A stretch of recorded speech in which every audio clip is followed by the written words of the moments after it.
அன்பார்ந்த creativity YouTube channel பார்வையாளர்களுக்கு அஸ்ஸலாமு அலைக்கும் வரஹ்மத்துல்லாஹி வபரகாத்துஹு. உங்கள் அனைவர் மீதும் சாந்தியும் சமாதானமும் உண்டாதாக. இந்த காணொளியில் நீங்கள் பார்க்க இருப்பது கடந்த 4 ஆகஸ்ட் 2024 அன்று மக்ரிப் தொழுகைக்கு பிறகு நமது ஊர் ஆயிஷா பள்ளிவாசலில் மிகவும் பிரசித்தி பெற்ற பேச்சாளர் ஷம்சுத்தீன் காஸ்மி அவர்களின் சிறப்புரை நடைபெற்றது. இறுதி வரை பாருங்கள்.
ألم يجعل كيدهم في تضليل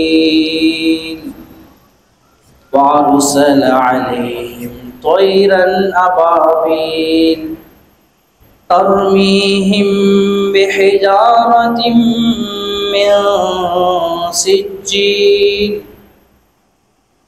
فجعلهم كعصف مأكول صدق الله العظيم. அல்ஹம்துலில்லாஹ், அல்லாஹ்வுடைய கிருபையினால அல்லாஹ் நம்ம எல்லாம் இருந்த ஒரு மஜ்லிஸ் அல்லாஹ் நம்மளை அமர வச்சிருக்கிறார். அல்லாஹ்வுக்கு அதிகமாக நாம் நன்றி செலுத்தணும். இது மாதிரி மஜ்லிஸில் அல்லாஹ் யாரை நாடுகின்றானோ அவர்களை தான் என்ன செய்வான், அல்லாஹ் அமர வைப்பான். அப்படியேப்பட்ட உயர்ந்த மஜ்லிஸில் அல்லாஹ் நம்மளை எல்லாம் தேர்ந்தெடுத்திருக்கிறான். முதலாவதாக அல்லாஹ்வுக்கு நாம் சொல்லக்கூடிய விஷயம் என்னன்னு சொன்னால், அதிகமாக அல்லாஹ்வுக்கு நன்றி செலுத்தும். அல்லாஹ் மூமினாக முஸ்லீமாக நம்மளை பிறக்க வச்சிருக்கிறான். மாஷா அல்லாஹ், அல்லாஹ்வுடைய கிருபையினால் அல்லாஹ் நம்மளை எல்லாம் ஒன்று சேர்த்திருக்கிறான். இன்ஷா அல்லாஹ் மஜ்லிஸ் இறுதி வரை இன்ஷா அல்லாஹ் சொல்லக்கூடிய விஷயங்களை நம்ம கேட்டு அதன்படி அமல் செய்யணும். இன்ஷா அல்லாஹ் அந்த நியத்தில் நம்ம என்ன செய்யணும்னு சொன்னால், நம்ம மஜ்லிஸ் இருக்கணும். இன்ஷா அல்லாஹ் நம்ம வந்து நிகழ்ச்சி ஆரம்பமாகுது. இன்ஷா அல்லாஹ் வெளியில் உள்ளவங்க உள்ள தாராளமான இடம் இருக்குது, வந்து அமர்ந்து கொள்ளுங்க. இன்ஷா அல்லாஹ்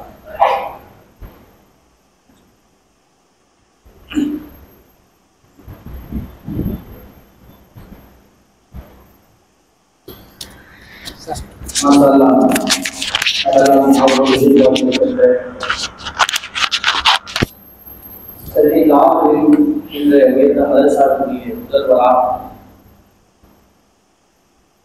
மேலும் மக்கா மஸ்ஜிதுடைய முன்னாள் தலைமை இமாமாகிய இவர்களெல்லாம் அறிமுகமான மௌலானா மௌலவி ஷம்சுத்தீன் காசிமி ஹஜ்ரத் அவர்கள் நமக்கு முன்பதாக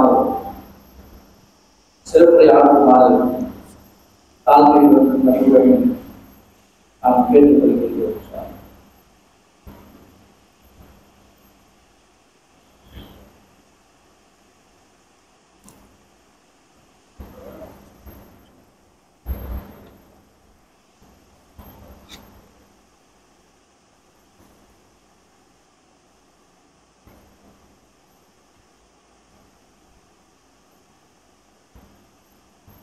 السلام عليكم ورحمة الله وبركاته.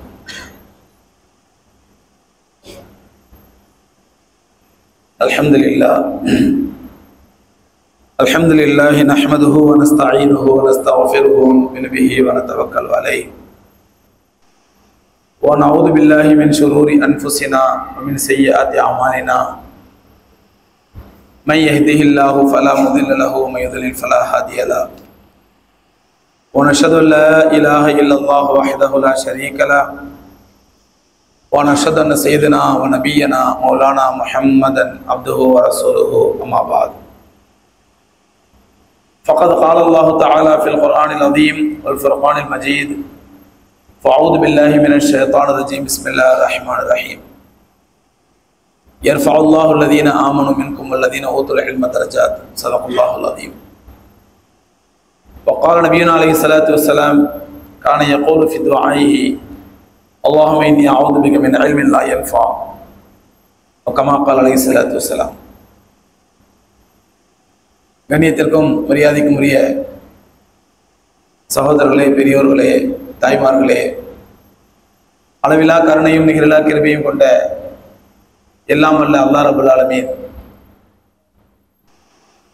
சிறப்பான அல்லாஹ்வுடைய அருள் இறங்கக்கூடிய அவனுடைய தீனை பற்றியும் மார்க்கத்தை பற்றியும் பேசக்கூடிய ஒரு சபையிலே நாம் எல்லாம் கலந்து கொள்வதற்கு அல்லாஹ் நசீபை கொடுத்ததை போன்று இங்கு எந்த விஷயங்களை பேசுகின்றோமோ கேட்கின்றோமோ அதன்படி நடக்கக்கூடிய தௌஃபீக்கையும் அல்லாஹ் நம்ம எல்லோருக்கும் தந்தருள்வானாக என்று துஆ செய்த வண்ணமாக என்னுடைய ஆரம்பம் செய்கின்றேன்.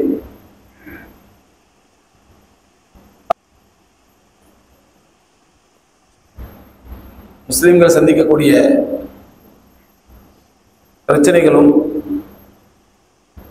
அதற்கான இஸ்லாமிய தீர்வுகளும் என்ற தலைப்பிலே ஒரு சில விஷயங்களை உங்களுக்கு முன்னால் எடுத்துச் சொல்லலாம் என்று ஆசைப்படுகின்றேன்.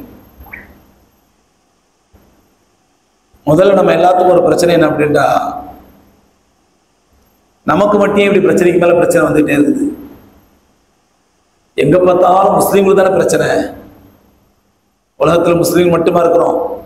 இந்துக்கள் இருக்கிறாங்க, கிறிஸ்தவர்கள் இருக்கிறாங்க, யூதர்கள் இருக்கிறாங்க, நஸ்ரானிகள் இருக்கிறாங்க, அல்லாஹ்வை ஏத்துக்கிறவங்க இருக்கிறான், அல்லாஹ்வை ஏத்துக்காதவங்க இருக்கிறான், எவ்வளோ பேர் இருக்கிறாங்க. ஆனா எந்த நாட்டு பிரச்சனைன்னு பார்த்தாலும் அங்க சம்பந்தப்படுறது யாரும் முஸ்லீம்கள் தான்.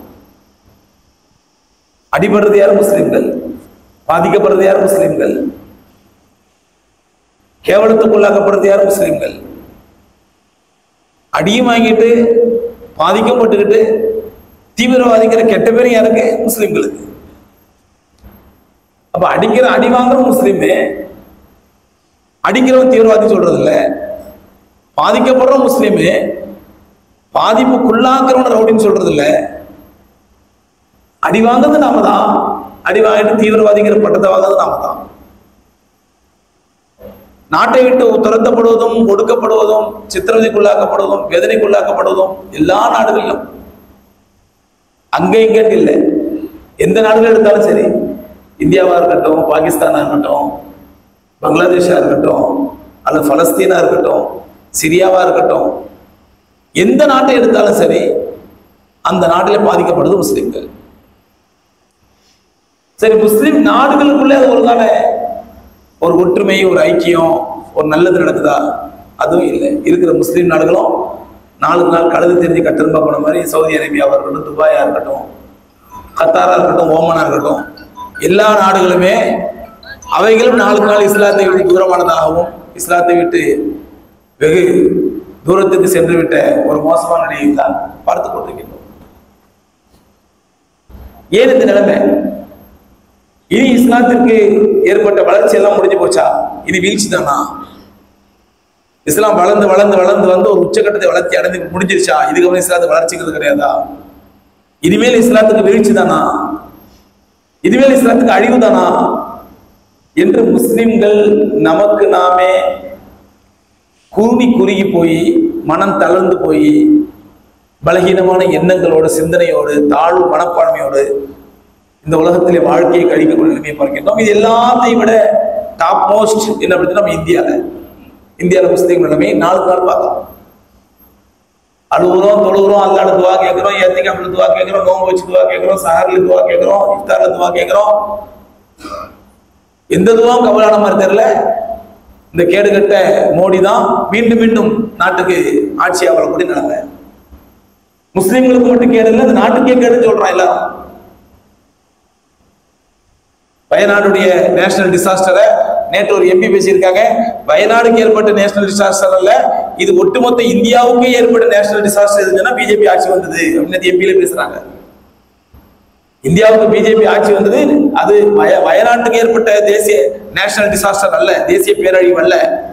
எப்ப பிஜேபி இந்தியாவுக்கு வந்துருச்சோ, இந்தியாவில் ஆட்சி வந்துச்சோ, அப்ப ஒட்டுமொத்த இந்தியாவுக்கு நேஷனல் டிசாஸ்டர் தான், இது தேசிய பேரழிவு தான்.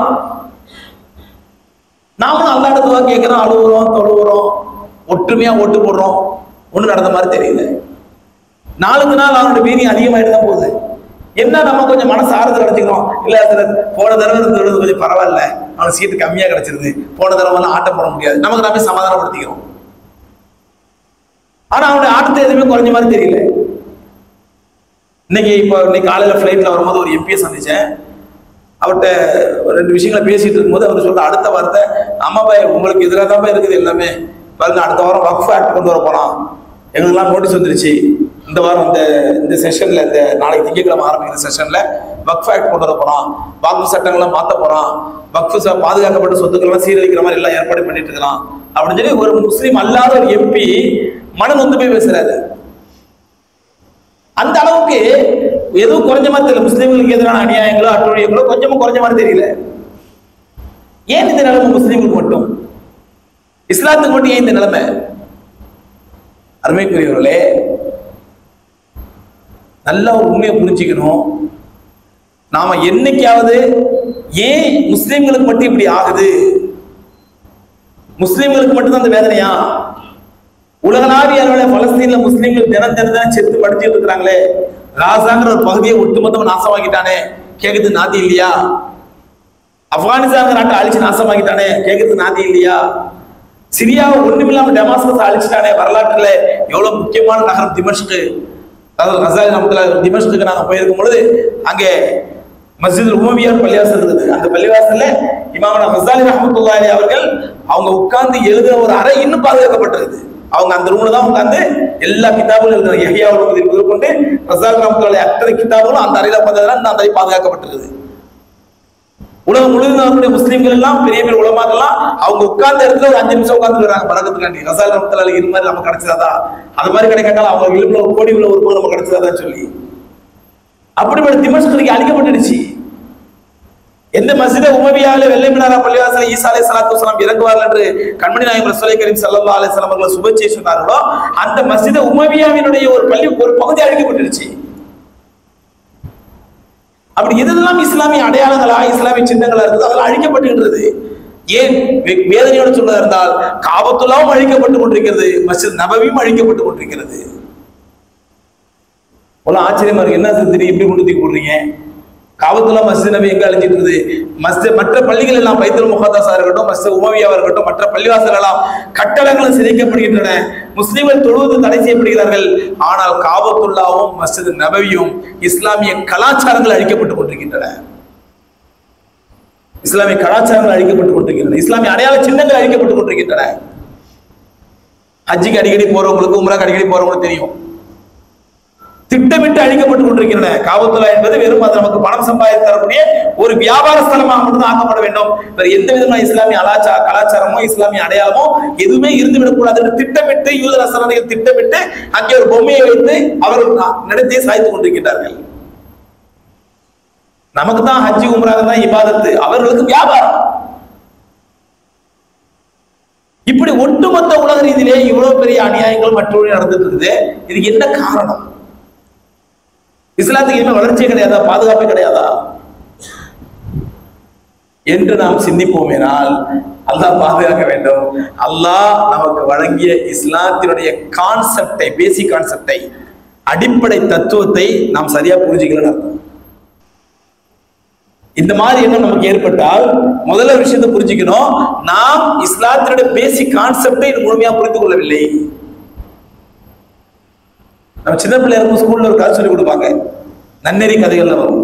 4 குருடர்கள் போய் யானையை பார்க்க போனாங்களா, ஒருத்தன் ஒரு கண்ணு தெரியாதவர் யானையோடைய வயிற்றை தொட்டு பார்த்துட்டு யானை வந்து பெரிய செவர் மாதிரி இருக்குது அப்படின்றாராம். ஒருத்தர் யானையோட காலை தொட்டு பார்த்துட்டு யானை ஒரு தூண் மாதிரி இருக்குது. இன்னொருத்தர் யானையோட காதை தொட்டு பார்த்துட்டு யானை வந்து ஒரு முறை மாதிரி இருக்குது. முரண்டா தெரியுதானே?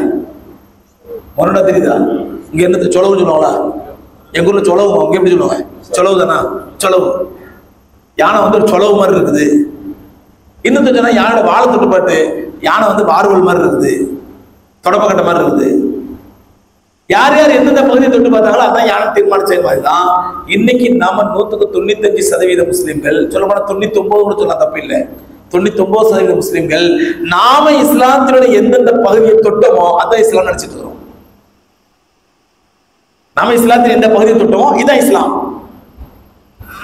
இல்லை என்றால் இஸ்லாம் என்பது நம்முடைய பார்வைக்கும் நம்முடைய கற்பனைக்கும் அப்பாற்பட்ட ஒரு பாரிய விசாலமான மார்க்கம். அது நம்முடைய கற்பனைக்கு அப்பாற்பட்ட மார்க்கம். அது அல்லாஹ்வுடைய மார்க்கம். இந்த உலகத்தையே வாழ வைப்பதற்கான அல்லாஹ்வால் அருளப்பட்ட மார்க்கம். அன்னைக்கு உலக முஸ்லிம்கள் என்ன பண்றோம், நாம எந்தெந்த பகுதி தெரியுமோ அதை மட்டும் தொட்டு பார்த்துட்டு அதான் இஸ்லாம் நினைச்சுக்கணும்.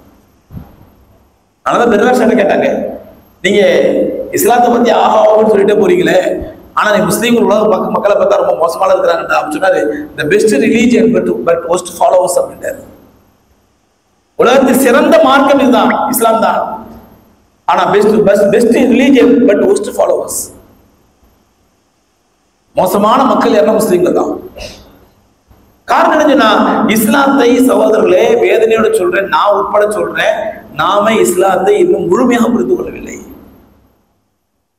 நாம் என்ன நினைக்கிறோம்னா, இஸ்லாம் நமக்கு உலகத்தில் எல்லா வாழ்க்கை சிறப்பா அமைஞ்சிடும், நல்ல வியாபாரம் சிறப்பா நடக்கணும், மனைவி மக்கள் சிறப்பா அமைஞ்சிடணும், நல்ல அழகான வீடு அமைஞ்சிடணும், நல்ல அழகான காஸ்ட்லியான கார் அமைஞ்சிடணும், நல்ல சந்தோஷமா இருக்கணும், மகிழ்ச்சியா இருக்கணும், எந்த பிரச்சனையும் வரக்கூடாது, எந்த கஷ்டம் வரக்கூடாது, நிம்மதியா இருக்கணும், நிம்மதியா வாழணும், நிம்மதியா மூத்தாகணும், நிம்மதியா அடக்கமாயிடணும். இதான் இஸ்லாம் நினைச்சிட்டு இருக்கிறோம். கொஞ்சமாவது அல்லாஹ்வுடைய குர்ஆன் 144 சூறாவை எடுத்து பார்ப்போம், 114 சூறாவை எடுத்து பார்ப்போம். கண்மணி நாயகம் ஸல்லல்லாஹு அலைஹி வஸல்லம் லட்சக்கணக்கான ஹதீஸ்களை ஆராய்ச்சி பார்ப்போம். எந்த ஒரு இடத்திலேயாவது இஸ்லாத்தை ஏற்றுக்கொண்டால் நீ இந்த உலகத்திலே சிறப்பான வாழ்க்கை வாழ்வாய், எங்கேயாவது ஆதாரத்தை பாருங்க. நீ இஸ்லாமியனாக வாழ்ந்தால், முஸ்லீமாக வாழ்ந்தால், அல்ல இஸ்லாத்தை ஏற்றுக்கொண்டால் இந்த உலக வாழ்க்கை உனக்கு சிறப்பாக அமையும். எங்கேயாவது ஒரு இடத்துல அல்லாஹ்வுடைய வாக்குறுதி, அல்லாஹ் ரசூலுடைய வாக்குறுதி தான் பாருங்க. எங்கேயாவது அல்லாஹ் ஆட்டோக்கு பின்னாடி எழுதி போட்டானா உங்கள் துக்கம் சந்தோஷமாக மாறும்? நீ ஆட்டோக்கு பின்னாடி எழுதி போடுறாங்க இல்ல, இந்த மாதிரி எந்த விதமான ஃபால்ஸ் பிராமிஸை இஸ்லாம் கொடுத்ததில்லை, பொய்யான வாக்குறுதி இஸ்லாம் கொடுத்ததில்லை. உங்கள் துக்கம் சந்தோஷமாக மாறும், என்னிடத்தில் வாருங்கள் இளைப்பாறுதல் தருகிறேன் அப்படிலாம் அல்லாஹ் எங்கேயுமே சொல்லல. என்னிடத்தில் வாருங்கள் இளைப்பாறுதல் தருகிறேன், உங்கள் துக்கம் சந்தோஷமா மாறும் இப்பெல்லாம் அல்லாஹ் எங்கேயும் எழுதி போடல ஆட்டோக்கு பின்னாடி. அல்லாஹ் ரசூல் ஸல்லல்லாஹு அலைஹி எங்கேயுமே சொல்லல, மாறாக இதற்கு நேர் மாற்றமா சொன்னார்கள். அபூ சயீத் அல்-குத்ரி ரலியல்லாஹு தஆலா ஒரு முறை ரசூலுல்லாஹ் வந்தாங்க. அபூ சயீத் அல்-குத்ரி ரலியல்லாஹு தஆலா மிகப்பெரிய சஹாபி.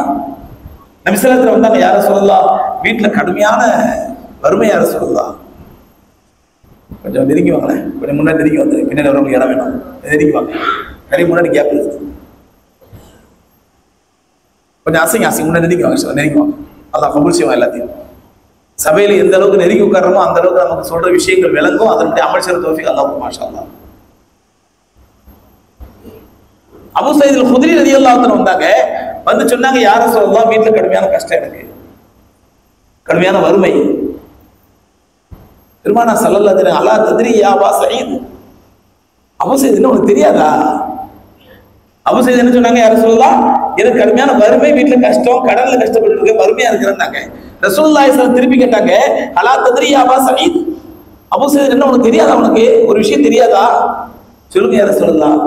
என் மீது முஹப்பத், உண்மையான ஒருத்தர் முஹப்பத் வைத்தால், கண்மணி நாயகம் சொன்னாங்க, என் மீது ஒருவர் உண்மையான முஹப்பத் வைத்தால் பள்ளத்தை நோக்கி பாய்ந்து வரும் வெள்ளத்தை போல அவரை நோக்கி வறுமை வந்து சேருனாங்க.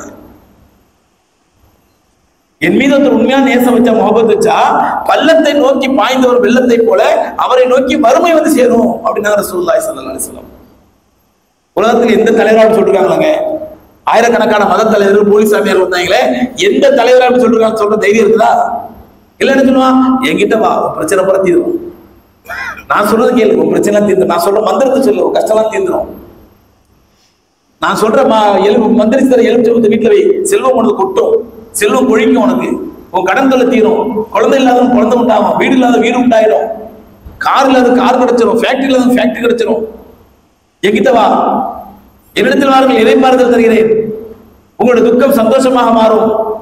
இப்படி ஃபால்ஸ் பிராமிஸ் கொடுத்து, பொய்யான வாக்குறுதி கொடுத்து தங்களுடைய மதத்தை வளர்த்த இந்த உலகத்திலே முதலாக என்னிடத்தில் வந்தால், என் மீது நேசம் கொண்டால் பள்ளத்தை நோக்கி பாய்ந்து வரும் வெள்ளத்தை போல உங்களை நோக்கி வறுமை வந்து சேரும் என்று சொன்ன ஒரு முதல் ஆண்மையுள்ள ஆண்மகன் கண்மணி நாயகம் ஸல்லல்லாஹு அலைஹி வஸல்லம். உலகத்தில் எந்த தலைவனாவது இப்படி சொல்லி மற்றவர்களை கொள்கை வளர்த்திருக்கானா? உலகத்துல எந்த தலைவனாவது இப்படி சொல்லி, என்கிட்ட வந்தீங்கன்னா ரொம்ப கஷ்டப்பட்டு இருக்கோம், என்கிட்ட வந்தா சோதனை வரும், என்கிட்ட வந்தா வறுமை வரும், அப்படி எவனா சொல்லி தன்னுடைய கொள்கை வளர்த்திருக்கானா? உலகத்தின் முதல் ஆண்மகன் கண்மணி நாயகம் ஸல்லல்லாஹு அலைஹி வஸல்லம் தைரியமாக ஒரு உண்மையை சொல்லி அல்லாஹ்வுடைய மார்க்கத்தை வளர்த்தார்கள். அப்ப எங்கேயுமே முஸ்லிமா இருந்தா நீ நிம்மதியா இருப்ப, சந்தோஷமா இருப்ப, நீ நூலி வாழ்வ, செல்வ செழிப்போட இருப்ப, எங்கேயுமே இந்த வாக்குறுதி கிடையாது. சொல்லப்போனா நீங்க உண்மையான முஹப்பத் ரசூலுல்லாஹி ஸல்லல்லாஹு அலைஹி வஸல்லம் வச்சிட்டீங்கன்னா உங்களுக்கு வறுமை வரும் என்பது தெரியாதா? அபூ சயீத் குதியை பத்தி கேட்டாங்க. அப்ப என்ன அர்த்தம்? அபூ சயீதே, உங்களுக்கு வந்த வறுமை எதற்கு அடையாளம்? என் மீது உள்ள உண்மையான நேசத்திற்கு, கபூலியத்துக்கு அடையாளம் அது வறுமை. அதான் ரசூலுல்லாஹ் துஆ செஞ்சாங்க, யா அல்லாஹ் நான் ஏழ்மையாகவே வாழ்ந்து ஏழ்மையாகவே மறைக்கணும், அல்லாஹ் எனக்கு செல்வத்தை கொடுத்துறாத. ஆயிஷா ரலியல்லாஹு தஆலா சொன்னாங்க, மா ஷபியா ஆலு முஹம்மதின் ஸல்லல்லாஹு அலைஹி வஸல்லம் யௌமைன் முத்ததாபியைன். கண்மணி நாயகம் ஸல்லல்லாஹு அலைஹி வஸல்லம் குடும்பத்தினர்கள், ரசூலுல்லாஹ் மட்டுமல்ல, ரசூலுல்லாஹ் ஒட்டுமொத்த குடும்பத்தினர்கள், ஆயிஷா ரலியல்லாஹு தஆலா சொன்னாங்க, மா ஷபியா ஆலு முஹம்மதின் யௌமைன் முத்ததாபியைன். கண்மணி நாயகம் ஸல்லல்லாஹு அலைஹி வஸல்லம் குடும்பத்தில் யார் ஒருவரும் தொடர்ந்து 2 நாட்கள் வயிறார உண்டதில்லை. நம்ம இன்னைக்கு மாஷா அல்லாஹ் மதியானம் நெய்ச்சோறு, நைட்டு பிரியாணி, காலையில் இடியப்பம் பாயா, எத்தனை நாளைக்கு? ஒரு நாள் 2 நாள் அல்ல. அல்ஹம்துலில்லாஹ், அல்லாஹ் ரிஸ்க் தரான், அது வர்க்க அது குறை சொல்றதுக்கு அல்ல. ஆனால் கண்மணி நாயகம் ரசூலுல்லாஹி கரீம் ஸல்லல்லாஹு அலைஹி வஸல்லம் அவர்கள் எந்த ஒரு இடத்திலேயுமே செல்வத்தை கபூலியத்துக்கு அடையாளமா சொல்லவில்லை, வறுமையை அல்லாஹ் உங்கள் மீது ஒரு வெறுப்புக்கு அடையாளமா சொல்லவில்லை.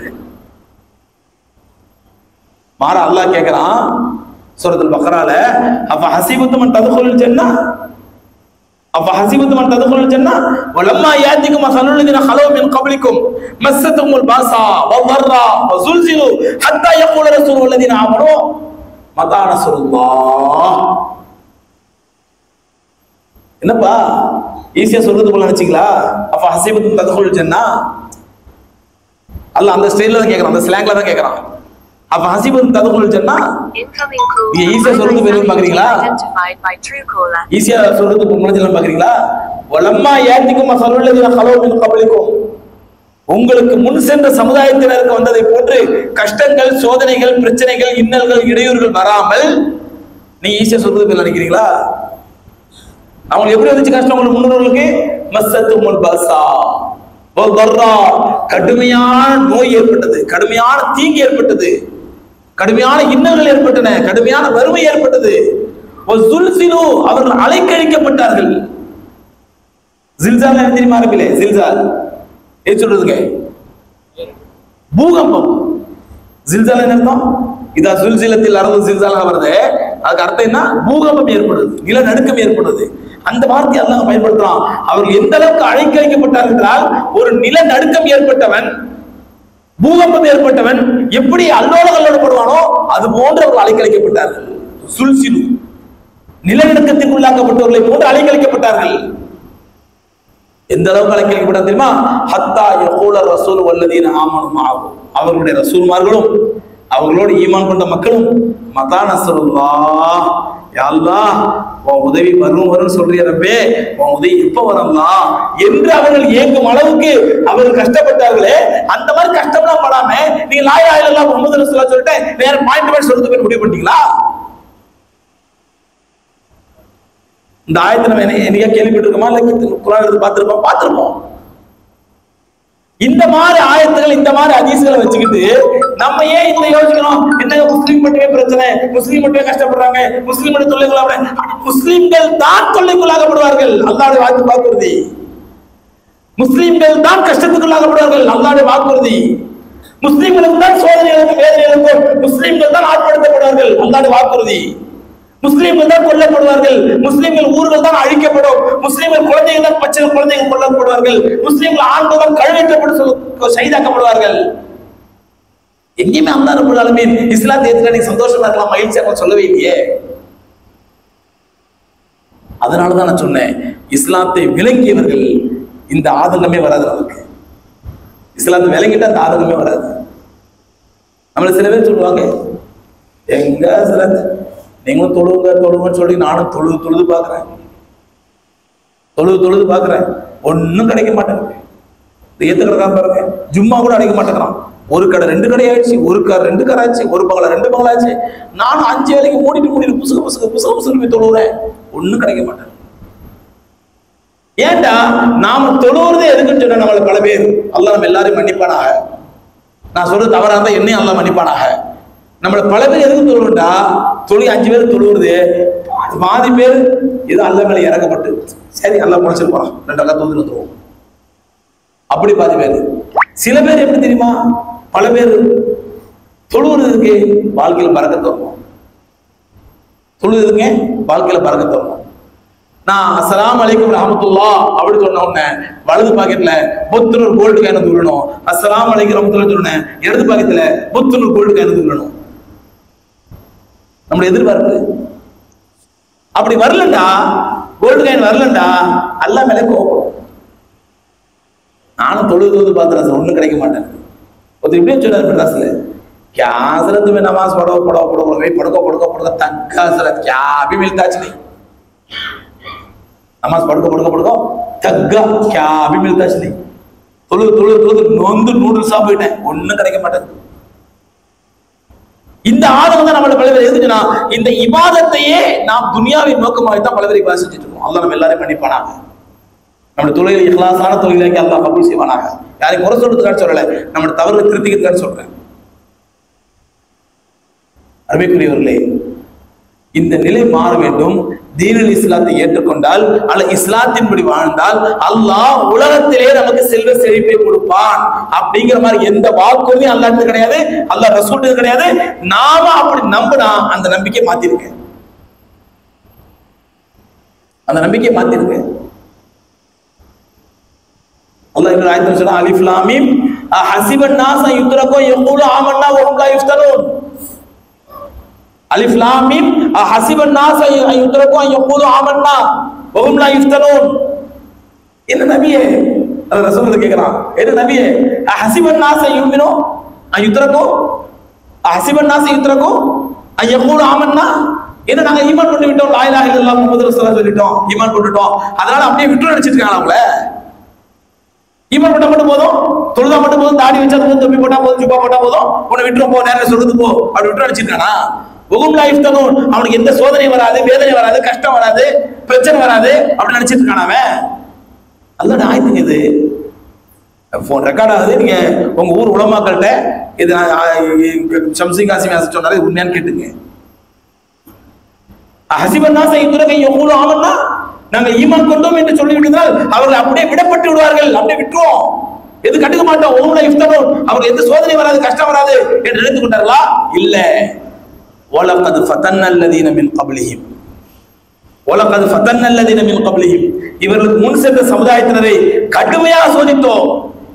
அவங்களே ஆமன்னான்னு சொன்னான், லா இலாஹ இல்லல்லாஹ் சொன்னான், முஹம்மது ரசூலுல்லாஹ் சொன்னான். என்னாச்சுங்க?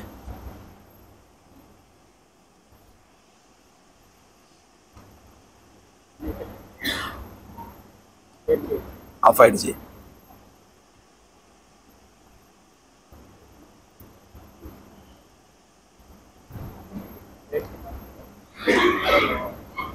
ஹலோ ஹலோ, கேக்குது.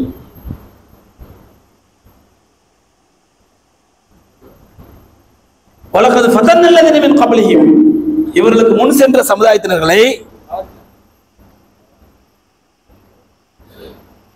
ஹலோ கட்டாய வருது. வலகத் ஃபதன்ன அல்லதீன மின் கப்லிஹிம் இவர்களுக்கு முன் சென்ற சமுதாயத்தினர்களை நாம் சோதித்தோம். எதுக்கு தெரியுமா? அவங்களும் ஈமான் கொண்டாங்க, லா இலாஹ இல்லல்லாஹ் சொன்னாங்க, அல்லாஹ்வை ஈமான் கொண்டோம்னு சொன்னாங்க, அல்லாஹ்வை மட்டும் வணங்குனாங்க. இருந்தாலும் அவருக்கு சோதித்தோம்.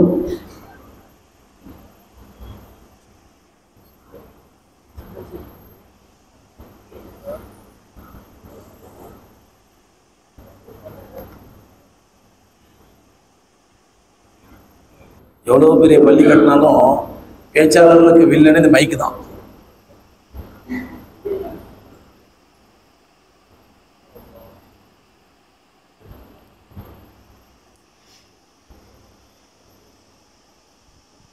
இதுல பேட்டரி போயிடுச்சு நினைக்கிறேன். இதுல பேட்டரி தான், யார் பாக்குறது? சரி, அது செய்யற வரைக்கும் பேசுவோம். அல்லாஹ் சொல்றான்,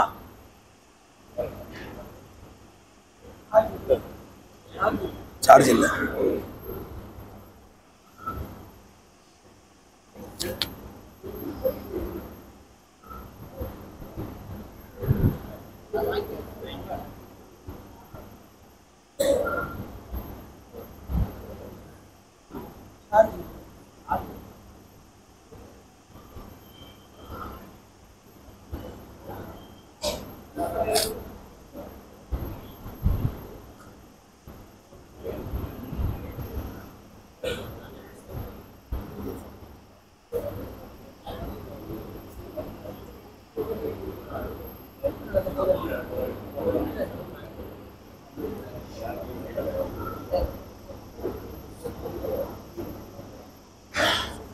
தண்ணி மட்டும்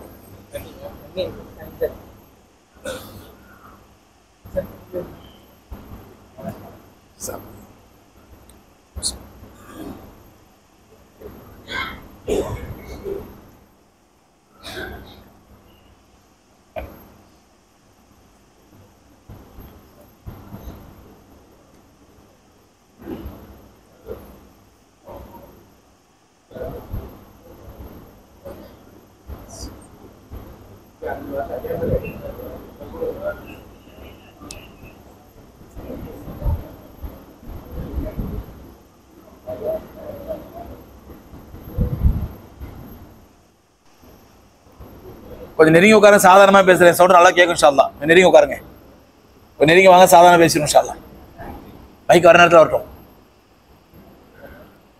அல்லாஹ் சொல்றான், ஃபல யஅலமன்னல்லாஹு அல்லதீன ஸதகு வல யஅலமன்னல் காதிபீன்.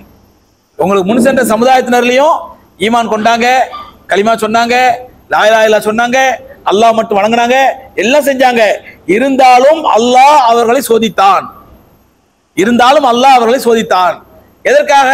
பல யாலமன்னல்லாஹு அல்லதீன சதகு வல யாலமன்னல் காதிபீன். ஈமான் கொண்டவர்களையே, கலிமா சொன்னவங்களையே உண்மையாளன் யார் பொய்யன் யார் என்று அல்லாஹ் சோதிப்பதற்காக. நல்லா கவனிங்க.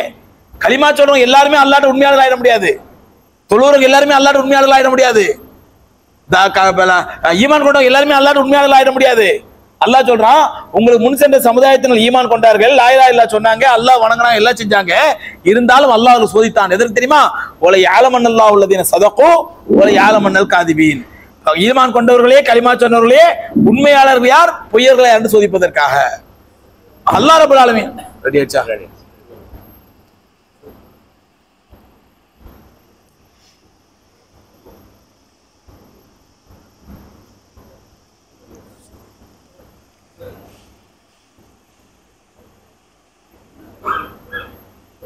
அப்ப அல்லாஹ் ரப்பல் ஆலமீன் சொல்வது, நம்ம ஈமான் கொண்டதுனால மட்டும், லா இலாஹா இல்லல்லாஹ் சொல்றதுனால மட்டும் நாங்கள் ஈமான் கொண்டோம் சொல்ற மட்டும் அல்லாஹ் விட்டுற மாட்டான். நீ கலிமா சொன்ன பிறகுதான் உங்களை சோதிப்பான். எதுக்காண்டி? நீ உண்மையான கலிமா சொல்றீங்க, பொய்யான கலிமா சொல்றீங்க சொல்லி. அப்ப அல்லாஹ்வுடைய கான்செப்ட் என்ன அப்படின்னு சொன்னா, அல்லாஹ் ரசூலுடைய கான்செப்ட் என்ன சொன்னா, பேசிக் இஸ்லாத்துடைய கான்செப்ட் என்ன சொன்னா, ஒருத்தர் இஸ்லாத்தை ஏற்றுக்கொண்ட பிறகுதான், அவர் முஸ்லீமாக வாழும் பொழுதுதான் அவருக்கு சோதனையின் கஷ்டங்கள் மேலும் மேலும் மேலும் மேலும் வந்து கொண்டே இருக்கும். இந்த பேசிக் கான்செப்ட் புரிஞ்சுக்கிட்டோம்னா நமக்கு இந்த மாதிரி ஆதங்கம், இந்த மாதிரி அங்கலாய்ப்புலாம் வராது. இந்த மாதிரி அங்கலாய்ப்பு நமக்கு மட்டும் பிரச்சனை. பாலஸ்தீன் முஸ்லீம் கஷ்டப்படுறாங்க, பாலஸ்தீன் முஸ்லீம் சிரமப்படுறாங்க. சஹாபாக்களுடைய வாழ்க்கை எடுத்து பாருங்களேன், சஹாபாக்களுடைய வாழ்க்கை எடுத்து பாருங்களேன். ஈமான் கொண்டதுனால இந்த சஹாபிக்கு நல்லது கிடைச்சு. ஏதாவது ஒரு சஹாபி காட்டுங்க. ஈமான் கொண்டதுக்கு முன்னாடி சஹாபி ரொம்ப மோசமா இருந்தாரு, ஈமான் கொண்ட பிறகு சஹாபிக்கு ரொம்ப நல்லது கிடைச்சு. ஒரு சஹாபி வாழ்க்கை வரலாறு பாருங்க. சொல்ல போனா ஈமான் கொண்ட பிறகுதான் சஹாபாக்களுக்கு கடுமையான கஷ்டமும் தொல்லைகளும் துன்பங்களும் வந்துச்சு. ஒண்ணுமில்லை, முனாஃபிக்குகள் அல்லது மக்கள், முனாஃபிக்குகள் காஃபிர்கள், காஃபிர்கள் இதா கீல லஹும் லா துமினு இதா கீல லஹும் ஆமினு பில்லாஹ்,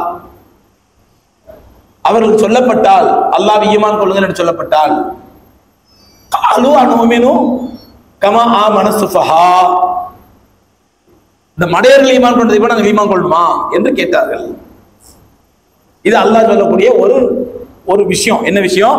மக்கால் நடந்த ஒரு உண்மை சம்பவம். ரசூலுல்லாஹி ஸல்லல்லாஹு அலைஹி வஸல்லம் மக்கத்து காஃபிர்களுக்கு தாவத்து கொடுக்குறாங்க, ஈமானின் பக்கம் தாவத்து கொடுக்குறாங்க, இஸ்லாத்தின் பக்கம் தாவத்து கொடுக்குறாங்க. அந்த மக்கள் ஏத்துக்க மாட்டேன்ட்டாங்க. அந்த மக்கள் ஏத்துக்க மாட்டேன்ட்டாங்க. இது அல்லாஹ் எப்படி சொல்றாங்க அந்த கான்செப்ட? இதா கீல லஹும் ஆமினு கமா ஆமனன் நாஸ், அவர்கள் சொல்லப்பட்டால் எப்படி? இந்த மக்கள் ஈமான் கொண்டதை போன்று ஈமான் கொள்ளுங்கள் என்று சொல்லப்பட்டால், இந்த மக்கள் ஈமான் கொண்டதை போன்று ஈமான் கொள்ளுங்கள். காலு இதா கீல லஹும் ஆமினு கமா ஆமனன் நாஸ், அன்னாஸ் இந்த மக்கள் அப்படின்னு சொல்றது சஹாபாக்கள் சொல்றோம். ஏன்னா ரசூலுல்லாஹ் காலத்துல குர்ஆன் இறங்கிட்டு இருக்கும்போது ஈமான் கொண்ட மக்கள் யாரு? சஹாபாக்கள். அந்த சஹாபாக்களை அல்லாஹ் சுட்டி காட்டி சொல்றான், இதா கீல லஹும் ஆமினு கமா ஆமனன் நாஸ், இந்த மக்கள் ஈமான் கொள்வதை போன்று ஈமான் கொள்ளுங்கள் என்று அவர் சொல்லப்பட்டால், காலு அவர்கள் பதிலளித்தார்கள், அனுமினு கமா ஆமன சுஃபா, இந்த மடையர்கள் ஈமான் கொண்டதை போன்று நாங்கள் ஈமான் கொள்ள வேண்டுமா என்று கேட்கிறார்கள். இது ஆயத்து சூரத்துல் பக்ராவுடைய ஆரம்பத்தில் உள்ள ஆயத்து. இதுல ரப்பல் ஆலமீன் என்ன சொல்ல வர்றான்? கியாமத் நாள் வரையில், கியாமத் நாள் வரையில் கண்மணி நாயகம் ரசூலை கரீம் ஸல்லல்லாஹு அலைஹி வஸல்லம் அவர் காலத்தை ஆரம்பித்து கியாமத் நாள் வரையில் உலகத்தில் வாழக்கூடிய எவ்வளவு உயர்தரமான முஸ்லிமா இருந்தாலும் சரி, உங்களுடைய ஈமான் சரியான ஈமானா பிழையான ஈமானா, உங்களுடைய ஈமான் உறுதியான ஈமானா உறுதியற்ற ஈமானா, உங்களுடைய ஈமான் சாலிஹீனா ஈமான் காதிபீனா, உண்மையாளர்கள் ஈமானா பொய்யர்கள் ஈமானா என்று நீங்கள் அறிந்து கொள்ள வேண்டுமா? அதை அறிந்து கொள்வதற்கான ஒரு உரைகள் சஹாபாக்களுடைய ஈமான். உரைகள்னு சொல்லுவாங்கல்ல, தங்கத்தை உரைச்சி பார்ப்பாங்கல்ல, தங்கத்தை தரம் பார்த்து உரைச்சி பார்ப்பாங்கல்ல, அந்த உரைகள் சொல்லுவாங்க. உங்களுடைய ஈமான் தரமான ஈமான் என்று உரைச்சி பார்க்க வேண்டும் என்றால் அதற்கான உரைகள் சஹாபாக்களுடைய ஈமான். சஹாபாக்களுடைய ஈமான உரைச்சி பாரு. சஹாபாக்களுடைய ஈமான் ஒத்துருதான் உண்மையான ஈமான். சஹாபாக்களுடைய ஈமானை போன்று இல்லை என்றால் உங்களுடைய ஈமான் தரமற்ற ஈமான். அதான் ஆமினு கமா ஆமனன் நாஸ். சும்மா அல்லாஹ் சொல்றான் ஈமான் கொள்ளுங்கப்பா அப்படி சொல்லிடலாம். இல்ல, இந்த மக்கள் ஈமான் கொண்டதை போன்று ஈமான் கொள்ளுங்கள். நம்ம கொலையில் சொல்லுவோம்ல, டேய் படிடா படிடா அப்படின்னு ரோஷம் வராது. டேய் எடுத்தோட்டு பையன் உன் கிளாஸ் பையன் தானே அவன் உள்ளெல்லாம் படிக்கிறான், அவனை மாதிரி படிடா, அவன் ரோஷம் வந்துடும். கம்பேர் பண்ணி அவன் படிப்புல முழுமையா இருக்கிறான், படிப்புல முக்கம்மலா இருக்கிறான், அவனை மாதிரி படின்னு அர்த்தம் இருக்கு. அதே மாதிரி அல்லாஹ் சொல்றான், ஆமினு கமா ஆமனன்னாஸ், இந்த மக்கள் ஈமான் கொண்டதை போன்று ஈமான் கொள்ளுங்கள். இந்த மக்கள் அல்லாஹ் சொல்றான், சஹாபாக்களை சொல்றான். அதுக்கு மக்கத்து குஃபார்ல போய் சொன்னான், ஆமினு கமா ஆமன சுஃபஹா, இந்த மடையர்கள் ஈமான் கொண்டதை போன்று ஈமான் கொள்ளுமானாங்க, இந்த மடையர்கள் ஈமான் கொண்டதை போன்று ஈமான் கொள்ள வேண்டுமா அப்படின்னா தஃசீர் இப்னு கஸீர்ல இப்னு அப்பாஸ் ரலியல்லாஹு தஆலா கவுல் நகல் செய்றாங்க. அந்த ஆயத்துக்கில அவர்கள் ஏன் சஹாபாக்களை பார்த்து மடையர்கள் என்று சொன்னார்கள்? மக்கத்து காஃபிர்கள் அவங்க நாங்க ஈமான் கொள்ள மாட்டோம்னு சொல்லிட்டு போயிருக்கலாமே, நான் ஈமான் கொள்ள மாட்டேப்பா அப்படின்னு சொல்லிட்டு போயிருக்கலாமே. ஏன் இந்த மடையர்கள் ஈமான் கொண்டதை போன்று ஈமான் கொள்ள வேண்டுமா என்று சஹாபாக்களை பார்த்து ஏன் மடையர்கள் என்று சொன்னார்கள்? ஏனென்றால் அவர்களுடைய பார்வையிலே இந்த உலகமும் உலகத்தின் செல்வமும் உலகத்தின் வசதிகளும் உலகத்தின் பதவிகளும் தான் அவருக்கு மிக பெரிதாக தெரிஞ்சது. அந்த பெருசை விட்டுட்டு, அதாவது செல்வத்தை விட்டுட்டு, சொத்தை விட்டுட்டு, சுகத்தை விட்டுட்டு, பதவியை விட்டுட்டு, அந்தஸ்தை விட்டுட்டு, எல்லாத்தையும் விட்டுட்டு அவர் ஈமான் கொள்ள போறான்னு சொன்னா அவன் மடையன் தானே, அவன் மடையன் தானே. நாமளே என்னங்க சொல்லுவோம், ஒருத்தர் மனைவி மக்கள்லாம் விட்டுட்டு கல்யாணம் முடிஞ்சு ஒரு 6 மாசம் தான் மனைவியோடு இருந்தாரு, விட்டுட்டு ஃபாரின் போயிட்டாரு. அமெரிக்காக்கோ ஆஸ்திரேலியாக்கோ ஜப்பானுக்கோ எங்கேயோ போயிட்டாரு, சவுதிக்கோ எங்கேயோ போயிட்டாரு. போய் மாஷால் நல்லா சம்பாதிக்கிறாரு, சம்பாதிச்சு அனுப்பிட்டே இருக்கிறாரு, மனைவி மக்களுக்கு அனுப்புறாரு. ஆனா அவர் வரல. கல்யாணம் 6 மாசத்துல போனவர், 3 வருஷம் ஆச்சு, 4 வருஷம் ஆச்சு. ஏன்பா வரல அப்படின்ட்டா, லீவு கிடைக்கல, டிக்கெட் கிடைக்கல, அதெல்லாம் இல்லை. வந்தா அங்க வியாபாரம் பாதிப்பாயிடும், பார்க்கறதுக்கு ஆள் இல்லை, பெரிய பிசினஸ் ஆரம்பிச்சிருக்கேன், நல்லா போய்கிட்டு இருக்குது. இப்போ நான் வந்தேன்டாக்கா அங்க என்னோட வியாபாரம் மிஸ் ஆயிடும். சரி மனைவியா விசாரித்து கூப்பிடலான்னு பார்த்தா மனைவி விசா கிடைக்க மாட்டேங்குது. அதனால கொஞ்ச நாள் பொறுமையா இருக்கும், நான் நல்லா சம்பாதிச்சு வந்துடுறேன் அப்படிங்கிறாரு. அவரை உலகம்லாம் என்னங்க சொல்லும், ஊர் மக்கள் மாஷா அல்லாஹ் நல்ல கல்யாணம் முடிஞ்சு 6 மாசத்துல போனா கூட மாஷா நல்ல பறக்கத்தை சம்பாதிக்கிறான், நல்லா இருக்கிறான், நல்ல அறிவாளி. பொன்னாடி மனைவி குழந்தை பிறந்துருச்சு, குழந்தைக்கு 2 வயசு ஆகி போச்சு, இன்னும் தகப்ப மரமோடு தெரியாது, ஆனாலும் பெரிய அறிவாளி, மாஷா அல்லாஹ் நல்லா சம்பாதிக்கிறான். அதே ஒருத்தர் கல்யாணம் முடிஞ்சு 1 வருஷம் கழிச்சு குழந்தை பெற்ற பிறகு 4 மாசம் ஜமாத்துல போட்டுவேன். எனக்கு அல்லாஹ் இப்படியா சொல்லியிருக்கான், பொண்டாடி பிள்ளை விட்டு ஊர் சுத்துறதுக்கு முட்டா பையன்.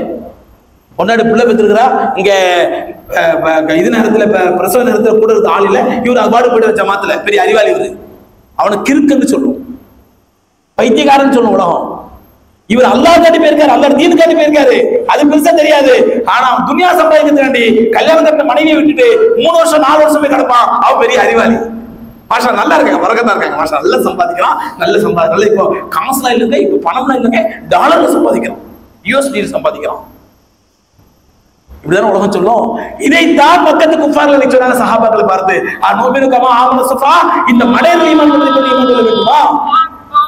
ஏன் இந்த மடையர்கள் ஏன் சொன்ன சஹாபாக்களை? சஹாபாக்களை பத்தி ஏன் மடையர் சொன்னா? இங்கே பாங்க,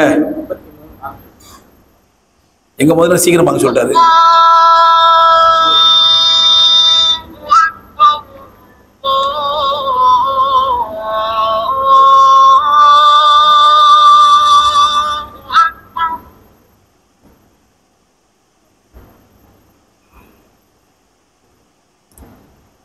அதனால சஹாபாக்கள் பார்த்து மடையர்கள் சொன்னாங்க. ஏன் இந்த உலகத்தில் கிடைக்கிற செல்வம், ஏன் அபூபக்கர் சித்திக் ரலியல்லாஹு தஆலா அன்ஹு மக்களை என்ன பேர், காதில் குதாத், சுப்ரீம் கோர்ட் ஜட்ஜ், காதில் குதாத். கபிலாவா பல காசிகள் இருப்பாங்க, எல்லா காசிகளுக்கும் அல்டிமேட் ஜட்ஜ்மெண்ட் யார்? ஹஜ்ரத் அபூபக்கர் சித்திக் ரலியல்லாஹு தஆலா அன்ஹு. அதனால காதில் குதாத்னு பேர் அவங்களுக்கு, சுப்ரீம் கோர்ட் ஜட்ஜ் மாதிரி. அவ்வளவு பெரிய அந்தஸ்து, பெரிய ஜவுளி வியாபாரி. எப்ப ஈமான் கொண்டார்களோ இழிவுக்கும் அசிங்கத்துக்கும் கேவலத்துக்கும் ஆளானாங்க. காபத்துல வாசலை போட்டு எட்டி மிதிச்சானுங்க. யாரே காதில் குதாத் உயர்ந்த அந்தஸ்திலே கெட்டிய போட்டு பார்த்தார்களோ அந்த காதில் குதாத் காபத்துல வாசலை போட்டு காலால் போட்டு மிதிக்கப்பட்டார், ஈமான் கொண்ட ஒரே காரணத்திற்காக. அதற்கு பிலாலுடைய தியாகம், அதற்கு மத்த சஹாபாக்களுடைய தியாகம் வேறு விஷயம். ஆனா அதற்கு அபூபக்கர் சித்திக் தியாகம் எப்படிப்பட்ட தியாகம்? உலகம் அத்தனை தியாகம் செய்துவிட்டு ஈமான் கொண்டார்கள், கேவலப்படுத்தப்பட்டார்கள். அப்ப அவங்களை பார்த்து முட்டான்னு சொல்லுவானா இல்லையா? அதனாலதான் சொன்னா நுமினு கமா ஆமன சுஃபஹா, இந்த மடையர்கள் ஈமான் கொள்வது கொண்டு ஈமான் கொள்வதா அப்படின்னு கேட்டான். ஆனா சஹாபாக்கள் இதுக்கு மறுப்பு கொடுக்கல. அல்லாஹ் ரசூல் மறுப்பு கொடுக்கல. ஆனா அல்லாஹ்வோட தர்பார் சும்மா இருக்குமா? நல்லா புரிஞ்சுக்க. நம்மளை பத்தி ஒருத்தன் அவதூறு பேசுறான், ஒருத்தன் குறை சொல்றான், ஃபித்னா பேசுறான், நம்ம அமைதியா இருந்தோம்னா ரப்புல் ஆலமீன் அவன் தரப்புல இருந்து பேசுவான். ரப்புல் ஆலமீன் அவன் தரப்புல இருந்து பேசுவான். இங்க பாருங்க, சஹாபாக்களை பார்த்து மடையர்கள் சொன்னாங்க. அவங்க மடையர்கள் தாங்க. சஹாபாக்கள் போடா லூசு, யாரை பார்த்து லூசு சொல்ற, நீதான் லூசு அப்படின்னு சொல்லல. அதானா?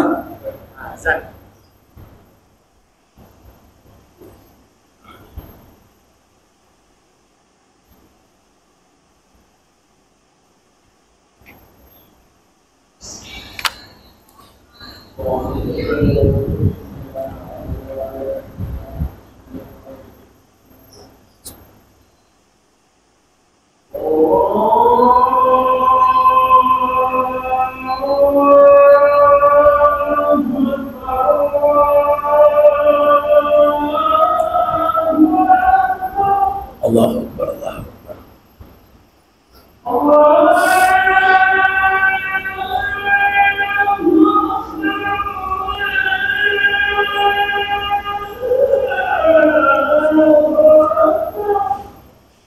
அல்லாஹ் அக்பர், அல்லாஹ் அக்பர்.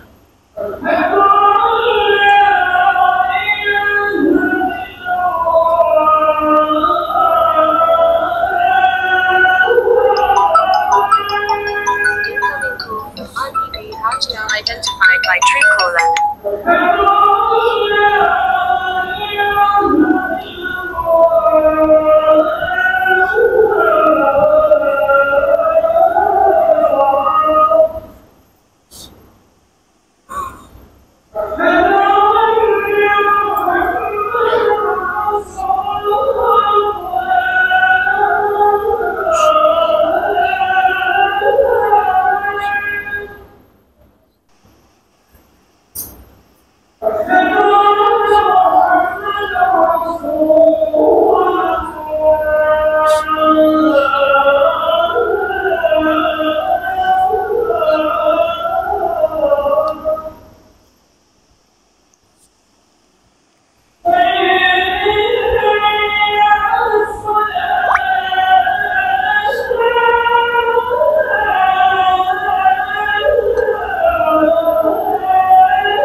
ولا قوة إلا بالله.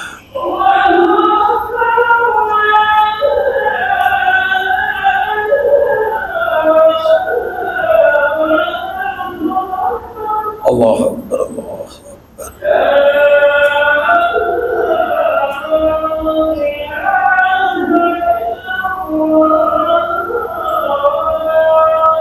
لا إله إلا الله، اللهم رب هذه الدعوة والصلاة القائمة محمد رسول الله الفضل والبذل المقام محمود اللهم صل على سيدنا محمد وعلى آل سيدنا محمد بارك وسلم. அப்ப அவங்க உலகம் தான் சாஸ்வதம் நினைச்சதுனால, உலக செல்வமும் உலகத்துல வசதிகளும் வாய்ப்புகளும் உலகத்துல பதவி தான் முக்கியம் நினைச்சதுனால இதை விட்டுட்டு இந்த அற்பமான ஈமானுக்கு போயிட்டானே அப்படின்னு சஹாபாக்களை பார்த்து மடையர்னு சொன்னாங்க. சஹாபாக்கள் இதுக்கு மறுப்பு தெரிவிக்கல, எந்த ஆட்சேபம் தெரிவிக்கல, அல்லாஹ் ரசூலும் மறுப்பு தெரிவிக்கல, அமைதியா இருந்துட்டாங்க. ஆனா அல்லாஹ்வோட தர்பார் சும்மா இருக்குமா? அல்லாஹ் அடுத்த ஆயத்துல சொன்னா, அலா அலா அட்டென்ஷன், கொஞ்சம் கவனமா கேளுங்க. அல்லாஹ்னா அதான் அர்த்தம், கொஞ்சம் கவனமா கேளுங்க. அலா இன்னஹும், நிச்சயமாக அவர்கள், காஃபிர்ல சொல்றான்.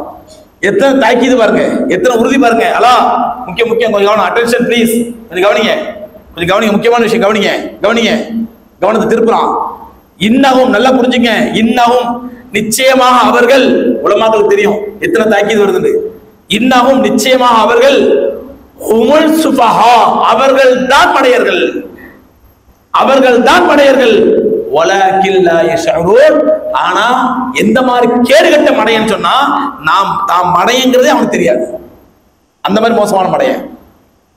வலக்கின் லா யஷ்உரூன் தான் மடையன் என்பதே அவனுக்கு தெரியாது. அந்த மாதிரி மடையன். அருமைக்குரியவர்களே, அல்லாஹ்வுடைய ஈமானுடைய ரோஷன்றது இதுதான். நம்முடைய ஈமானை எவனா குறை சொன்னால், நம்முடைய இஸ்லாத்தை எவனா குறை சொன்னால், அல்லது நாம் ஈமான் கொண்ட ஒரே காரணத்தில் நம்மளை பத்தி எவனா தப்பா பேசினா, அசிங்கமா பேசினா, நாம அமைதியா இருந்தோம்னா அல்லாஹ்வுடைய தர்பார் பேசும். அல்லாஹ்வுடைய தர்பார் பேசும். கண்மணி நாயகம் ரசூல் கரீம் ஸல்லல்லாஹு அலைஹி வஸல்லம் அல்லாஹ் உத்தரவிட்டான், வஅமுர் அஹலக பிஸ்ஸலாஹ் வஸ்தபிர் அலைஹா. நபியே, உங்களுடைய குடும்பத்தாருக்கு முதல்ல தொழுகை பத்தி அச்சமூட்டி எச்சரிக்கை செய்யுங்கள். உங்களுடைய குடும்பத்தாரை அல்லாஹ் பக்கம் அழைங்கன்னு அல்லாஹ். உடனே பெருமானா ஸல்லல்லாஹு அலைஹி வஸல்லம் மக்கால உள்ள சஃபா மலைக்கு மேல ஏறினாங்க. எல்லா குடும்பத்தாரையும் ஒண்ணு கூட்டினாங்க. சஃபா மர்வா மலை இருக்குதுல்ல, சஃபா மலை, அந்த மலைக்கு மேல ஏறி எல்லா குடும்பத்தாரையும் ஒண்ணு கூட்டினாங்க. சொந்த பந்தம் எல்லாத்தையும் கூட்டி கேட்டாங்க, கைஃப வஜத்துமுனி ஃபில் ஐயாமில் மாதியா, என்னோட கடந்த கால வாழ்க்கை நீங்க எப்படிப்பா பாத்தீங்கன்னு கேட்டாங்க. என்னோட கடந்த கால வாழ்க்கை எப்படி பாத்தீங்க? நீ சொல்றாங்கல்ல, ஒரு சாமியார் நீங்க பெரிய சாமியாரா இருந்து பெரிய ஜபம் பண்றானா, பூஜை பண்றான், பெரிய சாமியார் ஆயிட்டாண்டா. ஏங்க இவன் சாமியார் இல்ல, கடந்த காலம் ரொம்ப மோசங்க, ஒன்னான ஃப்ராடு பயில அந்த கஞ்சா வியாபாரியா இருந்தான் அப்படின்டா. முனிவர்களுடைய ரிஷி மூலம் நதி மூலம் எல்லாம் பார்க்க கூடாது. ரிஷி மூலம் நதி மூலம்லாம் பார்க்க கூடாது. அவர் கடந்த காலத்துல எப்படி இருந்தாலும் சரி, இப்போ ஊழியாவா இருக்காரு, அதான் பார்க்க முடியும். ஆனா கண்மணி நாயகம் ரசூல் கரீம் ஸல்லல்லாஹு அலைஹி வஸல்லம் தன்னுடைய நுபுவத்துக்கு அடையாளமாக எதுமா காட்டினாங்க, கைஃப வஜத்துமுனி ஃபில் ஐயாமில் மாதியா, என்னுடைய கடந்த கால வாழ்க்கை நீங்க எப்படி பார்த்தீர்கள்?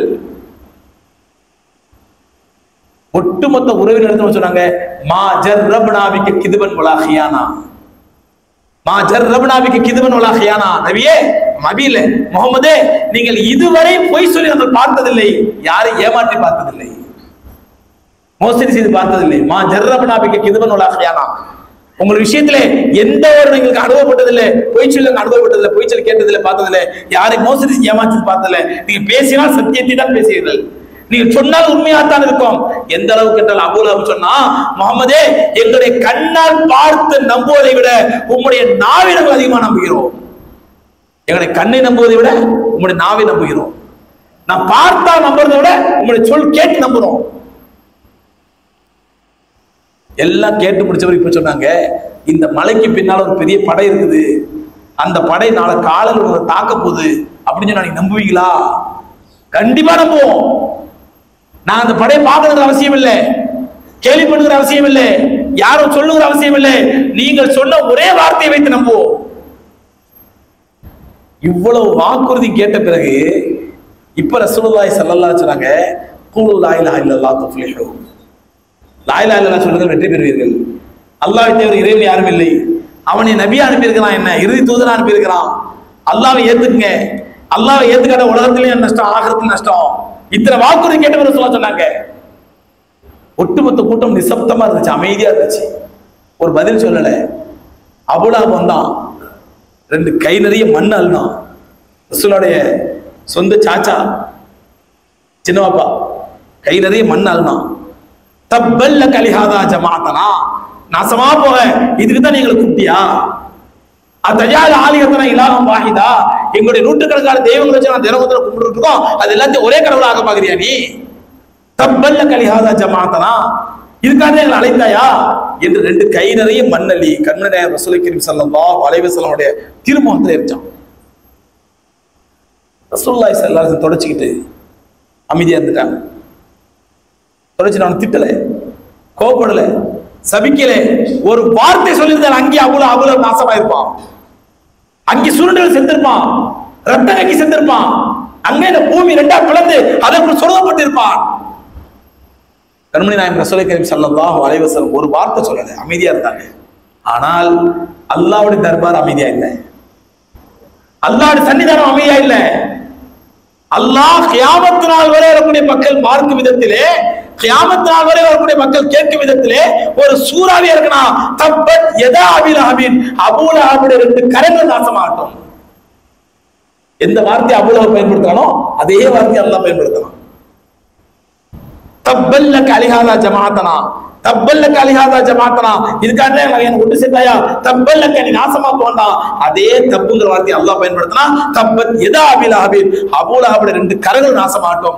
எந்த கரத்தால் என்னுடைய ஹபீப் என்னுடைய ஸல்லல்லாஹு அலைஹி வஸல்லம் மீது மண்ணை வாரி இருந்தாரோ அந்த 2 கரங்கள் நாசமாட்டும். அல்லாஹ் தரணும். அருமைக்குரியவர்களே, எதற்காக சொல்லுகிறேன் என்றால் அவ்வளவு தியாகங்களுக்கு பிறகு, கஷ்டங்களுக்கு பிறகு வளர்ந்த அந்த தீன் இஸ்லாம் இது. எங்கேயுமே அல்லாஹ் அல்லா ரசூலோ இந்த மார்க்கத்தை ஏற்றுக்கொள்ளுங்கள், நிம்மதியா இருப்பீங்க, சந்தோஷமா இருப்பீங்க, உங்களுக்கு சோதனையே வராது, வேதனையே வராது, கஷ்டமே வராது, எங்கேயுமே சொல்லலை. இன்னும் சொல்ல போனால் ஒருத்தருக்கு சோதனை கம்மியா வருது, கஷ்டம் கம்மியா வருதுடா, அவன் அல்லாஹ்விட தூரமாயிட்டு இருக்கான்னு அர்த்தம். சோதனை அதிகமாகுதுன்னு சொன்னா அல்ஹம்துலில்லாஹ் அல்லாஹ் நெருங்கிட்டு இருக்கான்னு அர்த்தம். ஞாபகத்தில் வச்சுங்க. கஷ்டங்கள் வர வர நாம் அல்லாஹ்வை நெருங்குகிறோம் என்று பொருள். ஏதோ இடத்துல அல்லாஹ் நம்ம நெருக்கமாயிட்டு இருக்கிறான். இதுதான் இஸ்லாத்துடைய பேசிக் கான்செப்ட், அடிப்படையான உண்மை. அந்த அடிப்படையில் சகோதரர்களே, இன்றைக்கு உலகம் முழுவதும் முஸ்லிம்கள் பாதிப்புக்குள்ளாக்கப்படுகின்றோம். எங்க போனாலும் கஷ்டம், எங்க போனாலும் அடி. முஸ்லிம்கள் கருவறுக்கப்படுகின்றோம், குறிவைத்து கருவறுக்கப்படுகின்றோம், குறிவைத்து கொல்லப்படுகிறார்கள் முஸ்லிம்கள். இப்படிப்பட்ட நிலையிலே இஸ்லாத்தின் தீர்வு என்ன? இஸ்லாம் சொல்லக்கூடிய ரெமிடி என்ன? சொல்யூஷன் என்ன? இன்னைக்கு ஒவ்வொருத்தரும் தீர்வு சொல்றாங்க. அதுவா சராத், நம்ம பிரச்சனை தீரணும்னு சொன்னா நம்ம எல்லாம் முஸ்லிம்கள் அரசியல்ல வரணும் சராத். அரசியல்ல நம்மளாம் ஒற்றுமையா நின்று நம்ம பலத்தை காட்டி எல்லாரும் ஒற்றுமையா ஒட்டுமொத்தமா ஓட்டு போட்டு ஒரு 30 எம்எல்ஏ, ஒரு 50 எம்பி, 100 எம்பி வாங்கிட்டோம்னா எவனால பண்ண முடியுமா? அதனால எல்லாம் அரசியல்ல வரணும், அரசியல் அவேர்னஸ் வரணும். எல்லாரும் கரெக்டா ஓட்டு போடுற அன்னைக்கு யாரும் வெளியூர்லாம் போக கூடாது, கரெக்டா எல்லாரும் ஓட்டு போட வந்துடணும். ஓட்டு போட்டு எல்லாம் பக்காவை காட்டிட்டோம்னாக்கா நமக்கு சாதாரணமான ஆட்சி வந்துச்சுன்னா எல்லா பிரச்சனையும் தீர்ந்துடும். இது சில பேர். இன்னும் சில பேர் அதெல்லாம் இல்லை சார், நம்ம கல்வியில மேம்பாடு அடையணும். கல்வியில அரசியல்ல வேலைக்கு ஆகாது, கல்வியில போகணும். கல்வியில போய் நல்லா படிச்சு நல்லா முன்னேறி கவர்மெண்ட் ஆபீஸ்ல போய் உட்காரணும். நாம கலெக்டர் ஆகணும், ஐஏஎஸ் ஆகணும், கீழே விஓல இருந்து கலெக்டர் வரைக்கும் நம்மளால இருக்கணும். அப்படி இருந்தாங்க எவனாலும் ஏதாவது பண்ண முடியுமா? அதனால கல்வியில மேம்பாடு அடையணும். இது சில பேருடைய கருத்து. இன்னும் சில பேர் இல்ல சார், நல்ல பொருளாதாரத்துல முன்னேற்றணும், ஊருக்கு ஊர் பைத்துல் மால்களை உருவாக்கணும், ஒவ்வொரு மொஹல்லாவில் பைத்துல் மாலை வைக்கணும், வச்சு வியாபாரம் பண்றவங்களுக்கு வட்டியில கடன் கொடுத்து அவங்களை முன்னேற்றணும். இந்த பாருங்க ஷியாக்களை பாருங்க, போராக்களை பாருங்க, அவனை பாருங்க, இவனை பாருங்க, இப்படிலாம் முன்னேற்றாங்க, மார்வாடியை பாருங்க. அந்த மாதிரி நம்ம பொருளாதாரத்துல முன்னேற்றணும், எல்லாத்தையும் வியாபாரிகளாக்கி விட்டுறணும், சொந்த பிசினஸ் பண்ணணும், செல்ஃபா அவன் காலில் அவன் சொந்தமா நிக்கணும், யாரும் நம்ப கூட எதிர்பார்க்க கூடாது. ஜக்காத்தை கரெக்டா வசூல் பண்ணணும், வசூல் பண்ணி கரெக்டா கொடுக்கணும், கொடுத்தா அந்த பிரச்சனை எல்லாம் தீர்ந்துடும். சில பேருடைய கருத்து இப்படி ஒவ்வொருத்தரும் ஒரு கருத்து சொல்லுவாங்க. அதுக்கு ஒரு கதை சொல்லுவாங்க. எங்க அசரத்து ரோட்ல ஒருத்தன் நொண்டி நடந்து போயிட்டு இருந்தான், டி தாங்கி தாங்கி நொண்டி நடந்து போயிட்டு இருந்தான். பின்னாடி ஒரு 3 டாக்டர்ஸ், 3 பேருமே எக்ஸ்பர்ட். ஒருத்தர் ஆர்த்தோ சொல்லுவாங்க, எலும்பு சம்பந்தப்பட்ட டாக்டர். அவர் சொன்னாராம், இந்த பாருங்க இவர் கால் தாங்கி தாங்கி போறாருன்னா அவருக்கு இந்த இடுப்பு எலும்பு ஏதோ ப்ராப்ளம் இருக்குது, பார்த்தாலே தெரியுது. இடுப்பு எலும்புல இந்த மாதிரி ஃப்ராக்சர் ஆனதா இந்த மாதிரி நொண்டுவாங்க.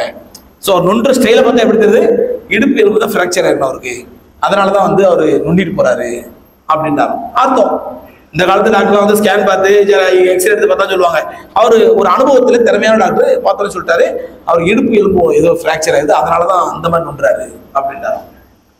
இன்னொரு டாக்டர் சொன்னாராம், இல்ல டாக்டர் நீங்க ஆர்த்தோங்கிறதுனால உங்க வியூ அந்த மாதிரி இருக்குது, நீங்க அந்த ஆர்த்தோ வியூலே பார்ப்பீங்க, அதனால உங்களுக்கு தெரியுது. இது ஆக்சுவலா ஆர்த்தோ பிரச்சனை இல்லை, மசில்ஸ் பிரச்சனை. அவருக்கு தொடையில ஏதோ மசில் பிடிச்சிட்டு இருக்குது, அதனால இப்படி நடக்கிறாரு. அவர் மசில் ஸ்பெஷலிஸ்ட். அவரு அதுக்கு என்ன இங்கிலீஷ்ல பேர் சொல்லுவாங்க தெரியல. இன்னொருத்த சொன்னாரா, இல்ல டாக்டர் நீங்க மசில்ஸ்ங்கிறதுனால அந்த வியூல பாக்குறீங்க, நான் ஜெனரல் மெடிசின் எனக்கு தான் தெரியும், அதனால இவர் மசிலும் பிடிக்கல, ஆர்த்தோ பிரச்சனை இல்லை, இவருக்கு வாயு கோளாறு, இங்க வாயு பிரச்சனை இல்லை, இங்க வலிக்குது, அந்த வலி தரணும் நடக்கிறாரு. 3 பேர் 3 தீர்வு சொன்னாங்க. ஒருத்தர் ஆர்த்தோட போற தீர்வுண்டாரு, ஒருத்தர் மசில் பிசியோதெரபி பண்ணா சரியாயிட்டாரு, இன்னொருத்தர் ஜெனரல் மெடிசின் வாயு கோளாறுண்டாரு. சரி 3 பேர் நமக்குள்ளே சண்டை. நேரம் அவர்கிட்ட போய் கேட்டலாம். ஒருத்தர் கேட்டார், முதல் நாள் கேட்டாரு, எங்க உங்களுக்கு ஆர்த்தோ பிரச்சனை தானே, அதனால தான் நொண்டி நடக்கிறீங்க? இல்லை நான் சொன்னேன், ஆர்த்தோல இல்லை, மசில் தானே. பிசியோதெரபி அவர் கேட்கறாரு. மசிலும் பிரச்சனை இல்லை. நான் சொன்னா கரெக்ட். வாயு பிரச்சனை தானே, அதுவும் பிரச்சனை இல்லைங்க. அப்ப என்னதான் பிரச்சனை உனக்கு? ஏன் நொண்டிட்டு நடக்கிற? அவன் கேட்டாடா, கூமுட்ட டாக்டர்களா, இடுப்பு பிரச்சனையா, தோல் பிரச்சனையா, தசை பிரச்சனையா, முட்டி பிரச்சனையா பாத்தீங்களே, அதுக்கு கீழே பாருங்கடா, செருப்பு அறுந்து போச்சுடா, அதனால தாய்தான் நடக்கிறேன்டா. செருப்பு அறுந்து போச்சு, அதனால தாய்தான் நடந்து போயிட்டு இருக்கிறான்டா. இன்னைக்கு அப்படித்தான் நம்மளாம் டாக்டர்களா சமுதாயத்திலே பிரச்சனைக்கு ஆளாளுக்கு ஒரு தீர்வு சொல்லிட்டு இருக்கோம். ஒருத்தர் மெடிக்கல்ல போன நம்மளாம் டாக்டர் ஆயிரணும், இன்ஜினியர் ஆயிரணும், நல்லா ப்ரொஃபஷனல் பெருசாயிரணும், இன்னொருத்தர் ஐஏஎஸ் ஆயிரணும், ஐபிஎஸ் ஆயிரணும், படிச்சு முன்னேறணும், இன்னொருத்தர் பொருளாதாரத்தை எல்லாம் வியாபாரி ஆயிரணும், இன்னொருத்தர் அரசியல்வாதி, ஆளாளுக்கு தீர்வு சொல்லிட்டு இருக்கோம். என்ன பிரச்சனை தெரியாம. இந்த 3 டாக்டர் திறமையான டாக்டர் தான். ஆனா இடுப்பை பார்த்தவன் தொடைய பார்த்தவன் எதை பார்க்கல, கீழே செருப்பை பார்க்கல. அந்த மாதிரி நாம பிரச்சனை என்னன்னே தெரியாம அது தீர்வு சொல்லிட்டு இருக்கோம். நம்ம அரசியல்ல போயிட்டா எம்எல்ஏ ஆயிட்டா எம்பி ஆயிட்டா எல்லாத்தையும் சாதிச்சிடலாம், நாம எஜுகேஷன் போயிட்டு எல்லாத்தையும் சாதிச்சிடலாம், இந்த எல்லா பிரச்சனையும் அதான் தீர்வு, இப்படி தீர்வு சொல்லிட்டு தவிர உண்மையான பிரச்சனை என்னவென்றால் சகோதரர்களே, அங்க செருப்பு வாறு அருந்து இருக்க மாதிரி இங்க உம்மத்துக்கு அல்லாஹ்வோட தொடர்பு அருந்து கிடக்குது. அல்லாஹ்வோட தொடர்பு அருந்து கிடக்குது. அதுதான் எல்லா பிரச்சனைக்கும் காரணம். எல்லா பிரச்சனைக்கும் ஒரே தீர்வு, இந்த உம்மத் அல்லாஹ்வோட தொடர்பை வலுப்படுத்திக் கொள்ளுமையானால், அல்லாஹ்விட்ட கேட்டு பெறக்கூடிய சிஃபத்தை தன்மையை பெற்றுக் கொள்ளுமையானால், அல்லாஹ்விட்ட கையேந்தி அழுது தொழுது அல்லாஹ்ட்ட அடம்பிடிச்சு வாங்கக்கூடிய தன்மையை இந்த உம்மத்தை அடைந்து கொள்ளுமையானால் இன்ஷா அல்லாஹ் எல்லா பிரச்சனைக்கும் தீர்வை பெற்றுக் கொள்வார்கள். எப்படி சஹாபாக்கள் பெற்றுக் கொண்டார்கள் அது போன்று. சஹாபாக்களுக்கு எப்படி எல்லா பிரச்சனையும் அல்லாஹ் ரப்பல் ஆலமீன் தன் மூலம் தன்னுடன் உள்ள உறவை வைத்து தன்னுடன் தொடர்பை வைத்து சஹாபாக்களுக்கு அல்லாஹ் எல்லா பிரச்சனையும் தீர்த்து வச்சானோ அந்த மாதிரி இந்த உம்மத்துக்கு தீர்த்து கொள்ள முடியும். இதுதான் பிரச்சனை. ஆகவே அருமைக்குரியவர்களே, நாம் நம்முடைய பிரச்சனை தீர வேண்டும் என்றால் முதல்ல நம்ம உள்ளத்துல வர வேண்டியது, இன்னைக்கு உலகத்துல நீக்கமர நிறைஞ்சிருக்குது என்ன அப்படின்னு சொன்னா, கண்மணி நாயகம் ரசூலுல்லாஹி ஸல்லல்லாஹு அலைஹி வஸல்லம் சொன்னா, யூஷிகு நாசு ததாஅல் கிஸாதி, யூஷிகு நாசு ததாஅல் கிஸாதி. ஒரு காலம் வரும், அந்த காலத்திலே பசித்தவர் உணவு தொட்டை நோக்கி அழைக்கப்படுவதை போன்று, பசித்தவர் உணவு தொட்டி அபுதாபில் வரக்கூடிய ஹதீஸ், ரொம்ப பிரபலமான ஹதீஸ், ரொம்ப அழகான ஹதீஸ். இன்னைக்கு நம்ம சமுதாயத்தை சந்திக்கக்கூடிய பிரச்சனைகளுக்கு 1400 வருஷத்துக்கு முன்னாடி ரசூலுல்லாஹி ஸல்லல்லாஹு அலைஹி வஸல்லம் படம் போட்டு காட்ட மாதிரி சொல்றாங்க. யூஷிக்கு ஒரு காலம் வரும், அந்த காலத்திலே பசித்தவர்கள் உணவு தொட்டை நோக்கி அழைப்பதை போன்று, அல்ல பசித்தவர் உணவு தொட்டை நோக்கி பாய்வதை போன்று உங்களை நோக்கி எதிரிகள் பாய்ந்து வருவார்கள்.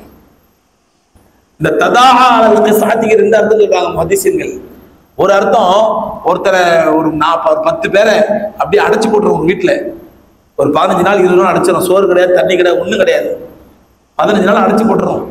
அடைச்சு போட்டு 15 நாள் கழிச்சு நல்ல விதவிதமான பஃபே சாப்பாடு, நெய்ச்சோறு, கறி, பிரியாணி, 5 கறி 10 கறி எல்லாம் நாஸ்டா வச்சிருக்கோம், எல்லாம் சாப்பாடு வச்சிருக்கோம் வச்சு இப்ப இந்த 10 பேரை திறந்து விடுறோம். என்ன பண்ணுவாங்க, என்னங்க பண்ணுவாங்க, அப்படியா அதெல்லாம் ஊர்ல நடக்குமா அப்படிங்கிற மாதிரி யோசிக்கிறாங்க. என்னங்க பண்ணுவாங்க, தாங்க முதல்ல போங்க, இல்ல இல்ல தாங்க முதல்ல போங்க, இக்ராம் பண்ணிட்டு இருப்பானா, ஒத்தனை அடிச்சு மீச்சு ஓடியாருவோம். இதை ரசூலுல்லாஹி சொல்றாங்க, பசித்தவர்கள் உணவு தொட்டை நோக்கி பாய்வதை போன்று எதிரிகள் உங்களை நோக்கி பாய்ந்து வருவார்கள். எதுக்காக வேண்டி? உங்களை அழிப்பதற்காக. அப்ப அழிக்கிறது, உங்களை அழிக்கிறது அவனுக்கு ஏதோ ஒரு ஆசையோ அல்லது ஒரு டைப் பாஸோ இல்ல, தன்னுடைய வாழ்க்கையின் லட்சியமாக ஆக்கி உங்களை அழிக்க வருவான். பசித்தவனுக்கு உணவு தொட்டு வாழ்க்கை லட்சியமோ அந்த மாதிரி உங்களை நோக்கி அழிக்க வருவான், ஒரு வாழ்க்கை லட்சியமாக்கிப்பான். ஒரு காலம் வரும். இதுக்கு இன்னொரு அர்த்தம் சொல்றாங்க முஹத்திஸீன்கள், உணவு தட்டின் பக்கம் எப்படி அழைக்கப்படுமோ அது போன்று எதிரிகள் அழைக்கப்படுவார்கள் உங்களை தாக்குவதற்காக. எப்படி ஒரு ஊர்ல ஒரு விருந்து நடக்குது, பெரிய விருந்து நடக்குது, என்ன பண்ணுங்க, எல்லாத்தையும் அழைக்கணும், வாங்க எங்க வீட்டுல விருந்து வச்சிருக்கேன், வாங்க விருந்து வச்சிருக்கேன், வாங்க விருந்து வச்சிருக்கேன், வீடு விழா போகணும், தெருவா போகணும், வாட்ஸ்அப்ல கூப்பிடணும், எல்லாத்தையும் நேர்ல போய் கூப்பிடணும், போன்ல கூப்பிடணும், அப்பதானே வருவாங்க. தெருவு பூரா டேக்ஸா ஏற்றி விட்டேன், எங்க வீட்டுல விருந்துங்க, தெருவு பூரா டேக்ஸா, ஒரு 15-20 டேக்ஸா ஏற்றி விட்டேன், எல்லாம் ஒண்ணு சாப்பிட்டு வந்துருவாங்களா? ஒண்ணு சாப்பிட்டு வந்துருவாங்களா? எல்லாரும் யாரும் வர மாட்டாங்க. எங்க வீட்டுல பிரியாணி தயாரா தெரியுது, நெய்ச்சோறு தயாரா தெரியுது, 5 கறி சோறு ரெடியாகன்னு தெரியுது, உடனே சாப்பிட்டு வந்துருவாங்க எல்லாரும். போய் அழைக்கணும், வீடு விழா போய் அழைக்கணும், எங்க வீட்டுல விருந்துச்சிருக்கு வாங்க, அப்பதான் வருவாங்க. ரசூலுல்லாஹி சொல்றாங்க, பசித்தவர்களை உணவு தட்டை நோக்கி அழைக்கப்படுவதை போன்று, விருந்துக்கு அழைக்கப்படுவதை போன்று எதிரிகள் தங்களுக்குள் அழைத்துக் கொள்வார்கள் ஒருத்தர். எதற்காக? உங்களை அழிப்பதற்காக, உங்களை தாக்குவதற்காக. நீ பாக்குறோம்ல, உலகளாவிய வேர்ல்டு லீடர்ஸ் எங்கேயாவது ஒண்ணு சேர்ந்தாங்கன்னா, உலக தலைவர்கள் எங்கேயாவது ஒண்ணு சேர்ந்த, ஐநா சபையா இருக்கட்டும், இந்த சபையா இருக்கட்டும், எங்கேயாவது ஒண்ணு சேர்ந்தாங்கன்னா அவங்க சேர்ந்த பிறகு முதல் அறிக்கை என்ன, முதல் ரிப்போர்ட் என்ன? நாங்கள் உலகளாவிய பயங்கரவாதத்தை எதிர்த்து போராட போகிறோம். அவர்கள் பார்வையிலே பயங்கரவாதம் இருந்தது இஸ்லாமோபோபியா, அவன் பார்வையில டெரரிசம் இஸ்லாமோபோபியா, அவன் பார்வையில டெரரிசம் என்பது இஸ்லாமிய தீவிரவாதம், இஸ்லாமிய அடிப்படைவாதம், ஃபண்டமெண்டலிசம், இஸ்லாமிக் ஃபண்டமெண்டலிசம், இதுதான் பார்வை தீவிரவாதம். அப்ப ஃபண்டமெண்டலிசம் என்று சொல்வது, டெரரிசம் என்று சொல்வது, உலகளாவிய பயங்கரவாதத்தை அழிக்க போறது சொல்லுது. என்ன சொல்றான்? இஸ்லாத்தை அழிப்பதற்கான திட்டம் போடுற அர்த்தம். இதைத்தான் கண்மணி நாயகம் ரசூலுல்லாஹி ஸல்லல்லாஹு அலைஹி வஸல்லம் சொன்னாங்க, பசித்தவர்கள் உணவு தொட்டை நோக்கி பாய்வதை போன்று உங்களை நோக்கி எதிர்த்து பாய்ந்து வருவார்கள். என் நாடுடைய வளர்ச்சி கவலை இல்லை, இஸ்லாத்தை அழிக்கணும். என் நாட்டு மக்களுடைய வளர்ச்சி அதை பத்தி கவலை இல்லை, இஸ்லாத்தை அழிக்கணும். என் நாட்டு மேம்பாடு அதை பத்தி கவலை இல்லை, இஸ்லாத்தை அழிக்கணும். நீ நம்ம நாட்டில் இருக்கிற ஆட்சியாளர் அவனுக்கு என்ன நோக்கம்? ஒரே உதாரணம் சொல்றதா இருந்தா ஆப்கானிஸ்தான் வந்து போன வருஷம் வரைக்கும் அமெரிக்காவோட கண்ட்ரோல் இருந்துச்சு. 2 வருஷம் முன்னாடி வரைக்கும் அமெரிக்காவோட கண்ட்ரோல் இருந்துச்சு. அமெரிக்கா இருக்குதுங்கிற தைரியத்துல நம்ம எத்தனை பேர் தெரியுமான்னு தெரியல. ஒரு உதாரணம் விளங்குதுன்னு சொல்றேன். அமெரிக்கா ஆப்கானிஸ்தானை பிடிச்சி வச்சிருக்கான், அமெரிக்காவோட கண்ட்ரோல் இருக்குதுங்கிற தைரியத்துல இங்க இருந்து நம்மளுடைய 56 இன்ச்சு மோடி என்ன பண்ணாரு, அங்க இன்வெஸ்ட் பண்ணாரு. இங்க ஆப்கானிஸ்தான்ல 6000 கோடி இன்வெஸ்ட் பண்ணாரு. 6000 கோடி 60,000 கோடி தெரியல, ஞாபகம் இல்லை எக்ஸாக்டா. 6000 கோடி தான் நினைக்கிறேன். ஏன்னா ஊழல் செய்யணும், 6000 கோடி ஊழல் அடிச்சுட்டு போயிடும் பாக்கெட் மணிக்க. 60,000 கோடியா இருக்கலாம். எத்தனாயிரம் கோடியோ அங்க இன்வெஸ்ட் பண்ணாங்க. எதுக்காண்டி? அமெரிக்கா இருக்குது, அங்க இன்வெஸ்ட் பண்ண பாலம் கட்டுறதுக்கும் அங்க அடிப்படை வசதி இன்வெஸ்ட் பண்ணோம்னாக்கா நமக்கு வருமானம் வரும். உதாரணம் அங்க ரோடு போட்டு விட்டா டோலை நம்ம வசூல் பண்ணிக்கலாம், இன்வெஸ்ட் பண்ணி நமக்கு லாபம் வரும் அப்படிங்கிற நம்பிக்கையில அமெரிக்காவை நம்பி 60,000 கோடி அது 30,000 கோடி அங்க இன்வெஸ்ட் பண்ணாங்க, அங்க அமெரிக்கா இருக்கிற தைரியத்துல. ஆனா என்னாச்சு, அமெரிக்கா திடுதிப்படி துண்டக்கான துணியெல்லாம் விட்டு ஓடி போயிட்டான். நடந்தல வரல, நடத்தியா இல்லையாங்க? இல்ல மறந்துட்டோம். அதுக்குள்ள 2 வருஷம் முன்னாடி வந்தது. உலகத்துல எங்கேயும் எந்த நாட்டிலையும் அமெரிக்கா இவ்வளவு கேவலப்பட்டு ஓடுனது கிடையாது. அந்த திடுதிப்புன்னு ஆகஸ்ட் மாசம் காலி பண்றேன்னு சொன்னவன் மே மாசமே ஓடி போயிட்டான். 3 மாசம் முன்னாடியே சொன்ன 3 மாசம் முன்னாடியே துண்டை காணும் துணியை காணும் ஓடி போயிட்டான். இப்ப யார் பணம் அங்க மாட்டிக்கிச்சு? நம்முடைய வரி பணம், நம்ம எல்லாருடைய வரி பணம் எங்க மாட்டிக்கிச்சு? ஆப்கானிஸ்தான்ல மாட்டிக்கிச்சு. யார் நம்பி போட்ட பணம்? அமெரிக்காவை நம்பி போட, அமெரிக்கா விட்டு ஓடி போயிட்டான். இப்ப இந்த பணம் யார்கிட்ட மாட்டிக்கிச்சு? தாலிபான்ல மாட்டிக்கிச்சு. இவன் நல்ல அறிவுள்ள ஒரு அறிவாளி ஆட்சியாளர் இருந்திருந்தா, ஒரு அறிவுள்ள ஆட்சியாளர் இருந்திருந்தா, அடடா சாட்சிக்காரன் காலில் விழுறதை விட சண்டைக்காரன் காலில் விழுந்தான்னு சொல்லிட்டு டக்குன்னு தாலிபானை சப்போர்ட் பண்ணி நான் அவனை சப்போர்ட் பண்றப்பா, தைரியமா இருப்பா அப்படின்னு சொல்லி குறைஞ்சபட்சம் நம்ம பணத்தை கொண்டு வந்துருப்பான். நம்முடைய பணத்தை 60,000 கோடியா காப்பாத்தி கொஞ்சம் கொஞ்சமா கொண்டு வந்துருக்கலாம். ஆனா அங்க என்னண்டா, தமிழ்ல சொல்லுவாங்கல்ல, மகன் செத்தாலும் பரவாயில்ல மருமக. இந்த ஊர்ல பழமொழி இல்லையா? அது பழமொழி இந்த ஊர்ல, எங்க ஊர்ல உண்டு. மகன் செத்தாலும் பரவாயில்ல மருமக தாலி இருக்கணும். ஒரு மாமியார் நினைச்சாங்க. அந்த மாதிரி உனக்கு என்னண்டா, இந்தியா தேசத்துடைய 60,000 கோடி 70,000 கோடியோ அந்த பணம் நாசமானாலும் பரவாயில்ல, நான் முஸ்லீமோட கை கொடுக்க மாட்டேன், ஒரு முஸ்லீமோட நட்பா இருக்க மாட்டேன். அந்த ஈகோ, அந்த கேவலமான படுமோசமான கேடுகட்ட புத்தி என்னாச்சு, சைனாக்கார டப்பால கை கொடுத்துட்டான். சைனாக்கார உடனே அறிவிச்சான், ஒண்ணு நான் அங்கே இருக்கிறப்பா தாலிபான் ஆட்சியை, நான் வர உள்ள வர்றேன். இப்ப சைனாக்காரன் போனா, அவன் இன்வெஸ்ட் பண்ணான், நாட்டை வளர்ச்சி அடைய வச்சான், அவன் அந்த நாட்டை சம்பாதிக்கிறான். நம்ம போட்டு 60,000 கோடி நாசமா போச்சு. அப்புறம் விலைவாசி ஏறாம என்ன செய்யும்? 10 ரூபாய் வித்த பொருள் 100 ரூபாய்க்கு என்ன பண்ணும்? சொல்ல புரியுதா? பேசிக் புரியுதா? சொல்ல சின்ன உதாரணம் புரியுதா? அப்ப இன்னைக்கு ஆட்சியாளர் என்ன சொன்னா, என்னுடைய நாட்டு வளர்ச்சி எனக்கு முக்கியம் இல்ல, என்னுடைய இந்திய தேசத்து மக்கள் வளர்ச்சி முக்கியம் இல்ல, முஸ்லீம் கருவ இருக்கணும், முஸ்லீம் நாசமா போகணும். இல்ல அறிவாளியா என்ன பண்ணிருந்தவன் டக்குனு தாலிபான கையில எடுத்து அவன் சப்போர்ட் பண்ணி, உனக்கு நான் சப்போர்ட் பண்றப்பா, இன்னும் தேவையா என்ன இன்வெஸ்ட் பண்றப்பா, நல்லா டெவலப் பண்ணுப்பா, நான் லப்ப சமைச்சுக்கிறேன் அப்படி செஞ்சா இவன் அறிவாளிவன். மாட்டு மூத்திரத்தை குடிக்கணும், மாட்டு சாணம் திங்கணும், இங்க அந்த மாதிரி அறிவுனா இருக்கும் அவனுக்கு.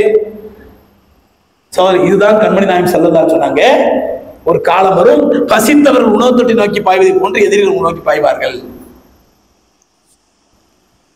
அடுத்து சொன்னாங்க, யஹ்ருஜு மின் குலூபி ஆதாயிக்கும் ருஅபான்கும், உங்களை பற்றி அச்சமோ உங்களை பற்றிய பயமோ உங்களுடைய எதிரில் உள்ளத்தில் இருக்காது. முஸ்லீம் நம்ம கிள்ளுகிறேன் நினைப்பான், உங்களை பற்றி அச்சம் எதிரி உள்ளத்தில் இருக்காது. அதே நேரத்தில் யதுகுலு ஃபீ குலூபிக்குமுல் வஹன், உங்க உள்ளங்களிலே வஹன் நுழைஞ்சிடும். உங்க எதிரியோட உள்ளத்திலே உங்களை பற்றி அச்சம் இருக்காது, உங்களுடைய உள்ளங்கள்ல வாழ் நுழைஞ்சிரும். அப்ப சஹாபாக்கள் கேட்டாங்க, நானும் அகலியத்தில் யாரும் சொல்லலாம், அந்த நேரத்தில் நாங்க ரொம்ப சிறுபான்மையா இருப்போமா? எங்களை நோக்கி எதிரிகள் பாய்ந்து வர்றாங்க, எங்களை அடிக்க வர்றாங்க, எங்களை கொல்ல வர்றான்னு சொன்னா நாங்க ரொம்ப மைனாரிட்டியா இருப்போமா, சிறுபான்மையா இருப்போமா? ரசூலுல்லாஹி ஸல்லல்லாஹு அலைஹி சொன்னாங்க, லா பல் கதீருன். எப்படி இருப்பீங்கன்னு சொன்னா அன்தும் ஜுஸாவுன் கஜுஸா ஸைல். புது வெள்ளத்திலே புது வெள்ளம் வரும்பொழுது எப்படி புரண்டு வருமோ, நொங்கு நுரை குப்பை கூழ் எல்லாத்தையும் அடிச்சுடுமோ, அந்த மாதிரி இருப்பீங்க நீங்க. குப்பை கூழம் எல்லாம் கலந்து அப்படி அளவிட முடியாத அளவுக்கு அதிகமா இருப்பீங்க,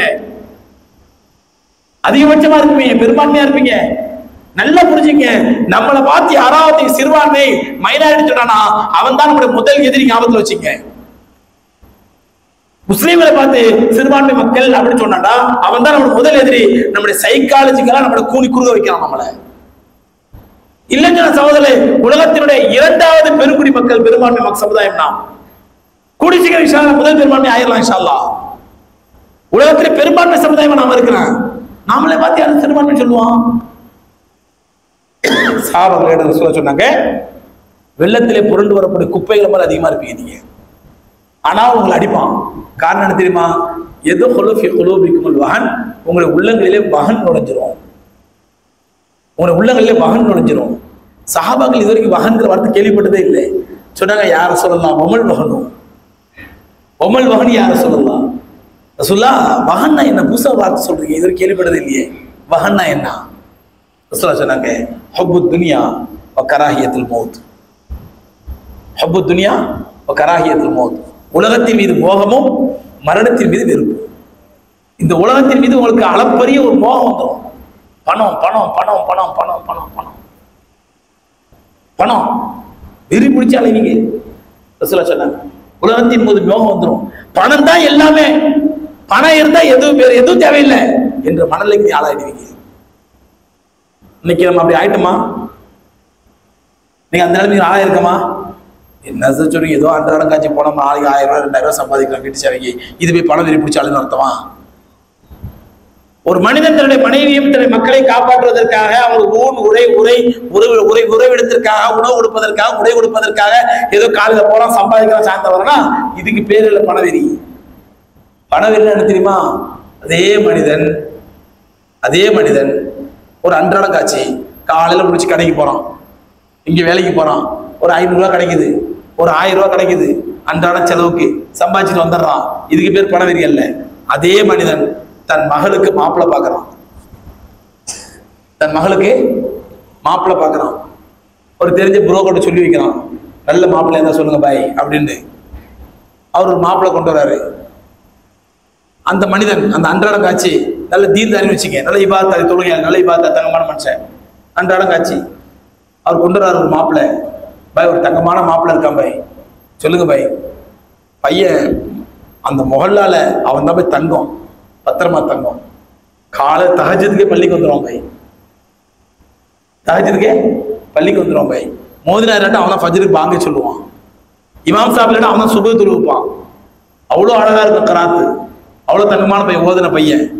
சரி தொழு வச்சு உடனே போயிட மாட்டான், உட்காந்து மக்களுக்கு நாலு ஹதீஸ் படிச்சு காட்டுவான், தாலி வாசிப்பான், ஹதீஸ் வாசிப்பான், ரசூலுடைய போதனைகளை சொல்லுவான். அதோடு நிறுத்த மாட்டான், மத்த மாசம் அவனே நடத்துவான், சின்ன பிள்ளைகள் குடிச்சு மாசம் நடத்துவான்.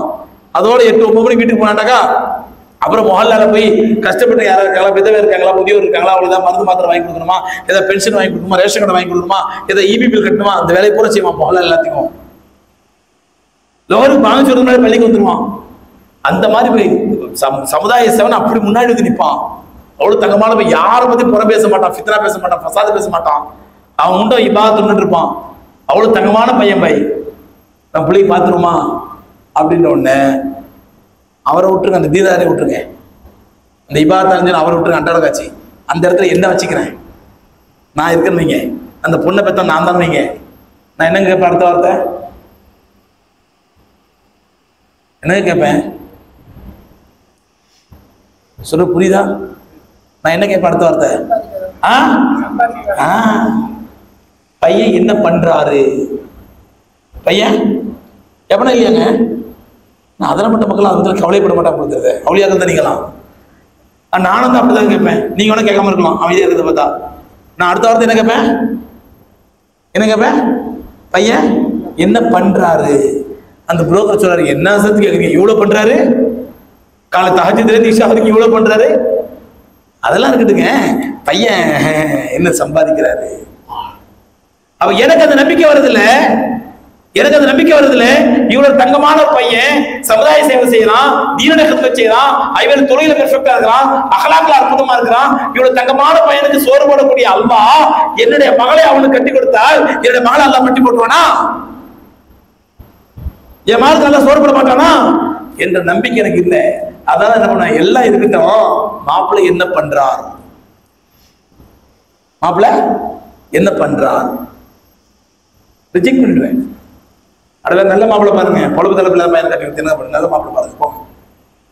இன்னொரு 10 நாள் கழிச்சு வந்தாரு, அது இன்னொரு மாப்பிள்ளை சூப்பர் மாப்பிள்ளை, வேண்டாம் இருப்பா கேட்பேன், சொல்லுங்க அப்படிங்குவேன். ஏன் விருப்பம்? அந்த விருப்பு போன தடவை சொன்ன மாப்பிள்ளை அவ்வளவு மட்டமான மாப்பிள்ளை, அந்த விருப்பை காட்டுவேன், சொல்லுங்க என்ன. அது இந்த மாப்பிள்ளை யூஎஸ்ல இருக்கிறான், இதையே முதல்ல சொல்லி துறைக்கல. யூஎஸ் மாப்பிள்ளையா? ஆமா சார், நாளைக்கு $1000 சம்பளம். ஒரு நாளைக்கு $1000? ஒரு மாசம் வருமானம் 25 லட்சம் ரூபாயா? ஒரு மாசம் வருமானம் 25 லட்சம் ரூபாயா? இதே முதல்ல சொல்லி தொலைக்க, அந்த மாப்பிள்ளை முதல்ல பாரியா. அது ஒரு சின்ன சிக்கல் சொல்லியா. மாப்பிள்ளை $1000 சம்பாதிக்கிறார் உண்மை, ஆனா அங்க வேலை வந்து அமெரிக்கா முனிசிபாலிட்டியில கக்கூஸ் கலர் வேலை. ஆனா நல்ல கலெக்ட் போட்டோம், வெள்ளக்காரன் கக்கூஸ் தானே. முதல்ல அந்த மாப்பிள்ளை பாரு, வேலை என்ன வேலை? அமெரிக்கா முனிசிபாலிட்டியில கக்கூஸ் கலர் வேலை. அதை பத்தி எனக்கு கவலை இல்லை, அமெரிக்காக்காரன் கக்கூஸ் தாரே, அது சந்தனம் பரவாயில்ல கழிட்டு போட்டோம். அந்த மாப்பிள்ளை முதல்ல பாரு. அது இல்ல சார், அது 2வது ஒரு பிரச்சனை. என்னப்பா, மாப்பிள்ளை விசாரிச்சேன், கொஞ்சம் அங்க ஏதோ தண்ணி அடிப்பானா. ஆனா அமெரிக்கால எவ்வளவு தண்ணி அடிக்கலாம் தெரியுமா, சம்பூர்ணம் சரியாயிடுவான். அந்த மாப்பிள்ளை முதல்ல பாரு. இல்ல அது பையனுக்கு கொஞ்சம் அப்படி இப்படி கொஞ்சம் பொம்பளைங்க சாவாசம். ஆனா கல்யாணத்துக்குள்ள எவ்வளவு சுத்தமா இருந்தா எல்லாம் அப்படிதான் இருப்பான். என் மாவட்ட மாத்திருப்பா, முதல்ல மாப்பிள்ளை பாரு. என்னங்க நடக்குமா நடக்காத உலகத்துல? ஏன் இதைத்தான் ரசூலுல்லாஹ் சொன்னா ஹுப்பு துன்யா, இதைத்தான் சொன்னாங்க. அப்போ ஒரு இளைஞனுடைய இபாதத்து, தக்வா, அஹ்லாக், சமூக சேவை, சோசியல் ஒர்க், சமுதாய அக்கறை, உபத்திரை கவலை, அதெல்லாம் ஒரு பொருட்டே இல்லை. நான் சம்பாதிக்கிறானா? இன்னொருத்தன் பொம்பளை பொறுக்கி தண்ணி அடிக்கிறான், சாராயம் குடிப்பான், கக்கூஸ் கழுவுறான், கேவலமான தொழில் எதுவா இருக்கட்டும், டாலர்ல தான் போகுது எனக்கு. இதுதான் ஹுப்பு துன்யா, இதுதான் ஹுப்பு துன்யா. சரி, அமெரிக்காவுக்கு போகிறத கூட இங்க லோக்கல் இன்னொரு மாப்பிள்ளை கொண்டாரு. அதுல இன்னொரு பையன் இருக்காரு, ரியல் எஸ்டேட் பண்றாரு. பாருங்க, முதல்ல அப்படி பாருங்க. அது என்னடா ரியல் எஸ்டேட் பண்றாரு, ஆனா அந்த வியாபாரத்துல கொஞ்சம் போய் சொல்றாரு. மட்டமான நிலம், அதுக்கு சூப்பர் நிலம்ன்றாரு. இங்கதான் ஏர்போர்ட் வருதுங்கிறாரு, இங்கதான் ஹார்பர் வருதுங்கிறாரு.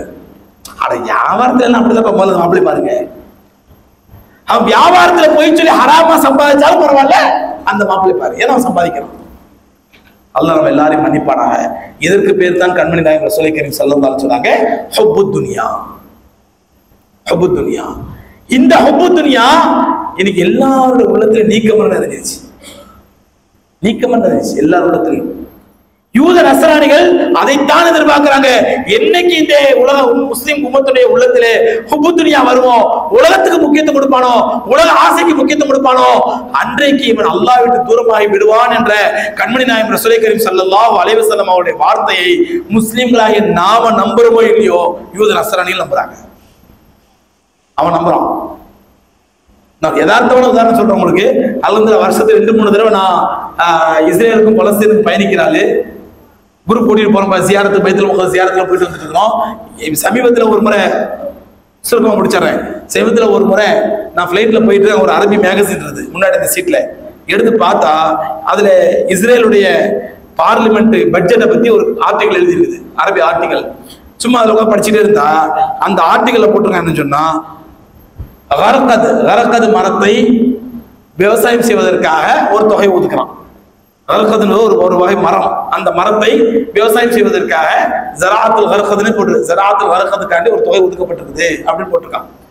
இது என்ன கர்கத்னு சொன்னா, ஹதீஸ்ல வந்து முள்ளு மரம். நம்ம ஊர் இந்த கருவேல மரம்வாங்கல்ல, கருவேல மரம் தானே, சீம கருவேலை. சீமக்கருவேல வந்ததே முதல்ல அங்கே இருந்தான், மத்திய தரைக்கடல் பகுதியில் இருந்தான் சொல்லுவாங்க. அந்த சீமக்கருவேல ஒரு இருக்கிற மரங்களே மோசமான மரம். ரசூலுல்லாஹ் சொன்னாங்க அதுக்கு பேர் தான் வந்து ஷஜரத்துல் யஹூதியா, அது ஒரு யூத மரம், அது ஒரு யூத மரம். இன்னைக்கு நீ சீமக்கருவேலையை பார்த்தீங்கன்னா சீமக்கருவேல ஒரு இடத்துல இருக்குதுனாக்கா அதை சுத்தி எந்த மரம் வராது, எந்த செடியும் வராது. ஒட்டுமொத்த பூமியோட தண்ணி அது உறிஞ்சிக்கும். ஒரு சீம கருவேல மரத்துல ஒரு பசுமாட்டை 3 மாசத்துக்கு கட்டி போட்டா போதும், 4ஆவது மாசம் மலடா போடும், குட்டி போடாது. இவ்வளவு நல்ல குணங்கள் கொண்டு சீம கருவேல மரம். அந்த மரத்தை ரசூலுல்லாஹ் சொன்னாங்க கர்ஹத்துன்னு சொன்னாங்க. அதுதான் ஷஜரத்துல் யஹூதியா, யூத மரம்னாங்க. நீ யூதருக்குள்ள எல்லா கெட்ட குணமும் அந்த மரத்துக்கு உண்டு. அந்த மரத்தையே அவங்க வளர்க்குறாங்க அப்படின்னா கண்மணி நாயகம் ரசூலுல்லாஹி ஸல்லல்லாஹு அலைஹி வஸல்லத்துடைய முன்னெச்சரிக்கை இருக்குது, முன்னறிவிப்பு இருக்குது. மாரிகத்துல் குப்ரா என்று சொல்லக்கூடிய மிகப்பெரிய போர் வரும். அந்த போர்ல யூதர்களுக்கு முஸ்லிம்களுக்கும் போர் நடக்கும். அந்த போரில் முஸ்லிம்கள் யூதர்களை விரட்டி விரட்டி வெட்டுவார்கள். யூதர்கள் ஓடி ஒளிவார்கள். ஒவ்வொரு மரத்துக்கு பின்னாலும் ஒவ்வொரு பாறைக்கு பின்னாலும் ரசூலுல்லாஹ் சொன்னாங்க மின் குல்லி மரம் மின் குல்லி ஹஜரின் ஃபஷஜரின், ஒவ்வொரு பாறைக்கு பின்னாடி ஓடி போய் ஒளிவான், ஒவ்வொரு மரத்துக்கு பின்னாடி ஒளிவான். அந்த மரமும் பாறைகளும் பேசும், யா முஸ்லிம் தால் வரா யஹூதி குதுரு, ஓ முஸ்லிமே இங்க வா, எனக்கு பின்னால் யூதன் ஒளிஞ்சிருக்கான், அவனை கொல்லு என்று மரங்களும் பாறைகளும் காட்டி கொடுக்கும். இந்த யூதர் உலகத்துக்கு முன் அநியாயத்தினால, உலகத்துல அத்தனை படைப்புகளின் சாபத்துக்கு ஆளானதுனால மரங்களும் பாறைகளும் கூட அவருக்கு அடைக்கலம் கொடுக்காது.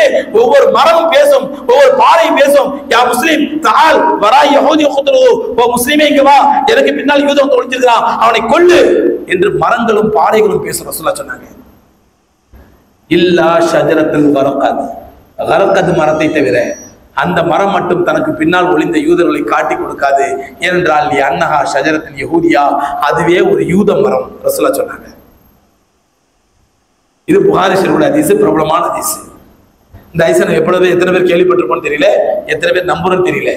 ஆனால் யூதர்கள் நம்புறான், நம்பி அவனுடைய பட்ஜெட்ல கரகத் மரத்தை வளர்ப்பதற்கென்றே பட்ஜெட்ல தனி ஒதுக்குறான், ஒரு தொகை ஒதுக்குறான்.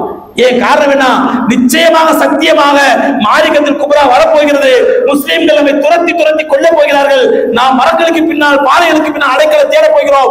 எந்த மரமும் எந்த பாறையும் நமக்கு அடைக்கலம் கொடுக்காது. நமக்கு அடைக்கலம் கொடுக்க போகும் ஒரே மரம் இந்த மரம் மட்டும்தான் என்று இறுதித்துவர் கண்மணி நாயகம் ரசூலுல்லாஹி ஸல்லல்லாஹு அலைஹி வஸல்லம் சொல்லிவிட்டார்கள். அது நிச்சயம் சத்தியம் என்று நாம நம்புறோமோ இல்லையோ? யார் நம்புறான்? யார் நம்புறாங்க? யூத நம்புறோம். நல்லா புரிஞ்சுக்கங்க. அந்த யூத செய்த சூழ்ச்சி தான் உலகத்தின் மோகம் முஸ்லிம்களுடைய உள்ளத்தில் வந்தால்தான் இந்த முஸ்லிம்களை அவருடைய அல்லாஹ்வுடைய உதவி விட்டு தூரமாக்க முடியும். கண்மணி நாயகம் ஸல்லல்லாஹு அலைஹி சொன்னாங்க மன் ஸல்லா ஸலாத்தல் ஃபஜ்ரி ஃபஹு ஃபீ திம்மத்தில்லாஹ், யார் ஃபஜ்ர் தொழுகை ஜமாத்தோட தொழுவானோ அவன் அல்லாஹ்வுடைய பாதுகாப்பில் வந்து விடுவான். ஃபஜ்ர் தொழுகை ஜமாத்தோடு தொழுபவன் அல்லாஹ்வுடைய பாதுகாப்பில் வந்து விடுவான். எவன் அல்லாஹ்வுடைய பாதுகாப்பில் வந்தானோ, எந்த யூதருடைய சூழ்ச்சியோ, எந்த நஸ்ரானிய சூழ்ச்சியோ, எந்த ஆர்எஸ்எஸ் காரன சூழ்ச்சியோ, எந்த அநியாயக்காரன சூழ்ச்சியோ, எந்த சூழ்ச்சி அந்த முஸ்லிம்கள் ஒன்றும் செய்ய முடியாது. மனிதருடைய சூழ்ச்சி மட்டுமல்ல, கற்பனையான வைரஸான கொரோனா போன்ற இல்லாத ஒரு கற்பனை கூட முஸ்லிம்களுக்கு எந்த விதமான பாதிப்பையும் ஏற்படுத்தாது. ஃபஜ்ர் தொழுகை ஜமாத்தோடு தொழுதால் ரசூலுல்லாஹ் சொன்னாங்க. அல்லாஹ்வுடைய பாதுகாப்புல வந்துடுறாங்க. இதை அறிஞ்சிட்டு தான் யூதா என்ன பண்ணான்? எல்லாம் சொன்னாங்க விளையாட்டு, அவன் அஜித் மாதிரி இப்படிதான் சொல்லிட்டு போட்டோம், அஜித் மாதிரி தானே அவங்க என்ன சொல்லுவாங்க. இதை அறிந்தால் நல்லா புரிஞ்சுக்க, நாம் ஃபஜ்ர் தொழுகை ஜமாத்தோடு தொழக்கூடாது, பள்ளிவாசலுக்கு போகக்கூடாது, ஃபஜ்ர் தொழுகை ஜமாத்தோடு இருக்கக்கூடாது என்பதற்காக ஃபஜ்ர் தொழுகையை விட்டு நம்மை தூரமாக்குவதற்காக கண்டுபிடிக்கப்பட்ட மிகப்பெரிய ஷைத்தானுடைய நாசமா போன கேடுகட்ட அழிவுக்குள்ளான அல்லாஹ்வுடைய சாபத்திற்குரிய ஒரு கருவிதான் இன்னைக்கு நம்ம பாக்கெட் வச்சிருக்க போது செல்லமா அந்த தரித்திரம் கொடுத்த செல்போன். அது செல்போன் அல்ல, ஹெல்போன். என்ன போனுங்க? ஹெல் தானுங்க, நரகம். செல்போன் அல்ல, ஹெல்போன்.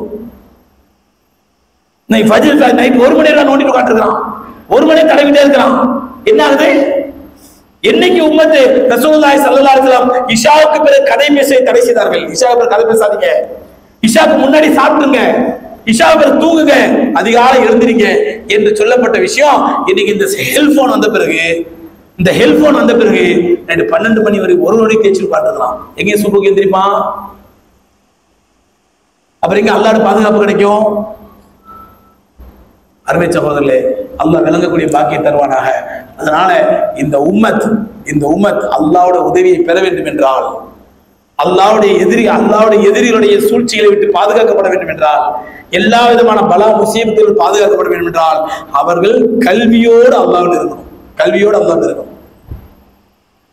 கல்வி ரொம்ப அவசியம் இந்த உம்மத்துக்கு. கல்வி இல்லைன்னா அதெல்லாம் எந்த பிரயோஜனம் இல்லை. கல்வி இல்லைன்னா ஒரு பிரயோஜனம் இல்லை. இது நம்ம எல்லாத்துக்கும் தெரியும். எல்லாரும் சொல்றோம் இந்த உம்மத்து கல்வி அவசியம். உலகத்திலேயே கல்வியை வலியுறுத்தக்கூடிய ஒரே மார்க்கம் அல்லாஹ் தீனுல் இஸ்லாம் மட்டும்தான். குர்ஆன்ல எடுத்து பாருங்க, கிட்டத்தட்ட என்னுடைய சாதாரண பார்வைக்கு, நான் ஒரு மாணவன், குர்ஆனுடைய மாணவன், இன்னைக்கு நான் குர்ஆன் ஓதிட்டா இருக்கிறேன், ஓதுற மாணவன் தான். என்னுடைய மாணவ பார்வையிலே குர்ஆன்ல பட்டது 700க்கு மேற்பட்ட இடங்களில் அல்லாஹ் ரப்பல் ஆலமீன் இல்மை பற்றி சொல்றான். கல்வியை பற்றி 700க்கு மேற்பட்ட இடங்களில். உலகத்திலே முதலாக படியுங்கள் என்று சொன்ன மார்க்கம் குர்ஆன். உலகத்திற்கு வழிகாட்ட வந்த மார்க்கமே உலகத்திற்கு வழிகாட்ட வந்த குர்ஆனே, உலகத்தில் கியாமத் நாள் வரை உலகம் பொதுமறையா இருக்கக்கூடிய குர்ஆனே, ஒட்டுமொத்த உலகம் சந்திக்கக்கூடிய அத்தனை பிரச்சனைகளுக்கும் தீர்வு சொல்லக்கூடிய ஒரே வேதம் குர்ஆனே ஆரம்பித்தது இபாதத் செய்யுங்கள் அப்படின்னு ஆரம்பிக்கல. உஸ்ஜுத் சஜ்தா செய்யுங்கள் அப்படின்னு ஆரம்பிக்கல. சல்லு தொழுங்கள் அப்படின்னு ஆரம்பிக்கல. சூமு நோன்பு வையுங்கள் அப்படின்னு ஆரம்பிக்கல. எப்படி ஆரம்பிச்சதுங்க? எப்படி ஆரம்பிச்சது? எனக்கு தெரியாதா? சொல்லுங்க, எப்படி ஆரம்பிச்சது? இக்ரா, இக்ரா படியுங்கள், ஓதுங்கள். அப்ப கல்விக்கு எவ்வளவு முக்கியத்துவம் இருக்கு. முதல் வார்த்தை தொழுங்க, நோன்பு வைங்க, ஹஜ் செய்யுங்க, சதகா கொடுங்க, அல்லாஹ்வை நெருங்குங்க இல்ல. முதல் வார்த்தை படியுங்க. ஏன் படிச்சா இதெல்லாம் வந்து ஆட்டோமேட்டிக்கா. முதல்ல படிங்க, இக்ரா. ஆதம் அலைஹிஸ்ஸலாத்தை அல்லாஹ் ரப்பல் ஆலமீன் படைத்த பொழுது மலக்குகள் கேட்டாங்க, இது கால ரப்புகள் மலாயிகத்தி இன்னி ஜாயிலு ஃபில் அர்தி கலீஃபா காலு தஜஅலு ஃபிஹா மன் யுஃப்ஸிது ஃபிஹா வ யஸ்ஃபிகு திமா. நான் உலகத்தில் இந்த கலீஃபா படைக்க போறேன்னு சொன்ன உடனே மலக்குகள் கேட்டாங்க, தஜஅலு ஃபிஹா மன் யுஃப்ஸிது ஃபிஹா யஸ்ஃபிகு திமா, பூமியில குழப்பத்தை ஏற்படுத்தி ரத்தத்தை ஓட்டி சண்டை போட்டு ஃபசாத் பண்ண போற இந்த படைப்பையா படிக்க போற அப்படி கேட்டாங்க. மலக்குகள் இழிவாக சொன்னார்கள் மனிதனை. அல்லாஹ் ரப்பல் ஆலமீன் மலக்குகளை உணர்த்துவதற்காக ஒரு போட்டி வச்சான். இந்த விஷயத்துல மலக்குமார்களே நல்ல தயாராகி வாங்க, நான் படைச்சது மனுஷனை பாருங்க, 2 பேரும் மல்யுத்தம் போடுங்க, ரஸ்லிங் போடுங்க, யார் ஜெயிக்கிறீங்க பார்க்கலாம் சொல்லல. அல்லாஹ் ஒரு சாப்பாடு போட்டிக்கு 2 பேருக்கும் யார் அதிகமா சாப்பிடுறீன்னு பார்ப்போம் சொல்லல. அல்லாஹ் எந்த விஷயத்துல போட்டி வச்சான்? இல்முடைய விஷயத்துல போட்டி வச்சான். அல்லம்னா ஆதவல் அஸ்மா குல்லஹா, ஆதமுக்கு எல்லா விஷயங்களையும் கற்றுக் கொடுத்தோம். பிறகு சஹாபாக்கள் சொன்னோம், அம்பியூனி பி அஸ்மாஇ ஹவுலாய் ஹாதா இன் குன்தும் சாதிகீன், நீ உண்மையாளர்களா இருந்தா இந்த பொருளுடைய பெயர்களை எல்லாம் வரிசையா சொல்லுங்க. அல்லாஹ் சொல்ல முடியல. அப்ப இல்முடைய விஷயத்துல அல்லாஹ் போட்டி வச்ச மலக்குகளுக்கு ஆதம் அலைஹிஸ்ஸலாத்துக்கும் இல்முடைய விஷயத்துல போட்டி வச்சு மலக்குகளுக்கு இல்முனா என்ன, இல்முதான் முக்கியம், இல்மின் மூலமாகத்தான் இந்த மனிதனுடைய அந்தஸ்தை நான் உயர்த்தினேன், மனித படைப்பை உயர்த்தினேன். உங்களுக்கு இல்லாத இல்மு இந்த மனிதர்களுக்கு உண்டு அப்படி அல்லாஹ் நிரூபிச்சான். அப்படிப்பட்ட இல்மு என்று சகோதரர்களே, அப்படிப்பட்ட இல்மு இந்த மார்க்கத்திலே முதன்மை அடிப்படையே இல்மு தான். எர்ஃபவுல்லாஹு அல்லதீன, நான் முதல் ஆயத்தை அல்லாஹ் சொல்லி காட்டுறான், எர்ஃபவுல்லாஹு அல்லதீன ஆமனு மின்கும் வல்லதீன ஊத்துல் இல்ம தரஜாத். உலகத்திலே மூமின்களின் அந்தஸ்தை உயர்த்தி மூமின்களும் இல்முடைய அந்தஸ்தை உயர்த்தினேன், கல்வியாளர் அந்தஸ்தை உயர்த்தினேன்.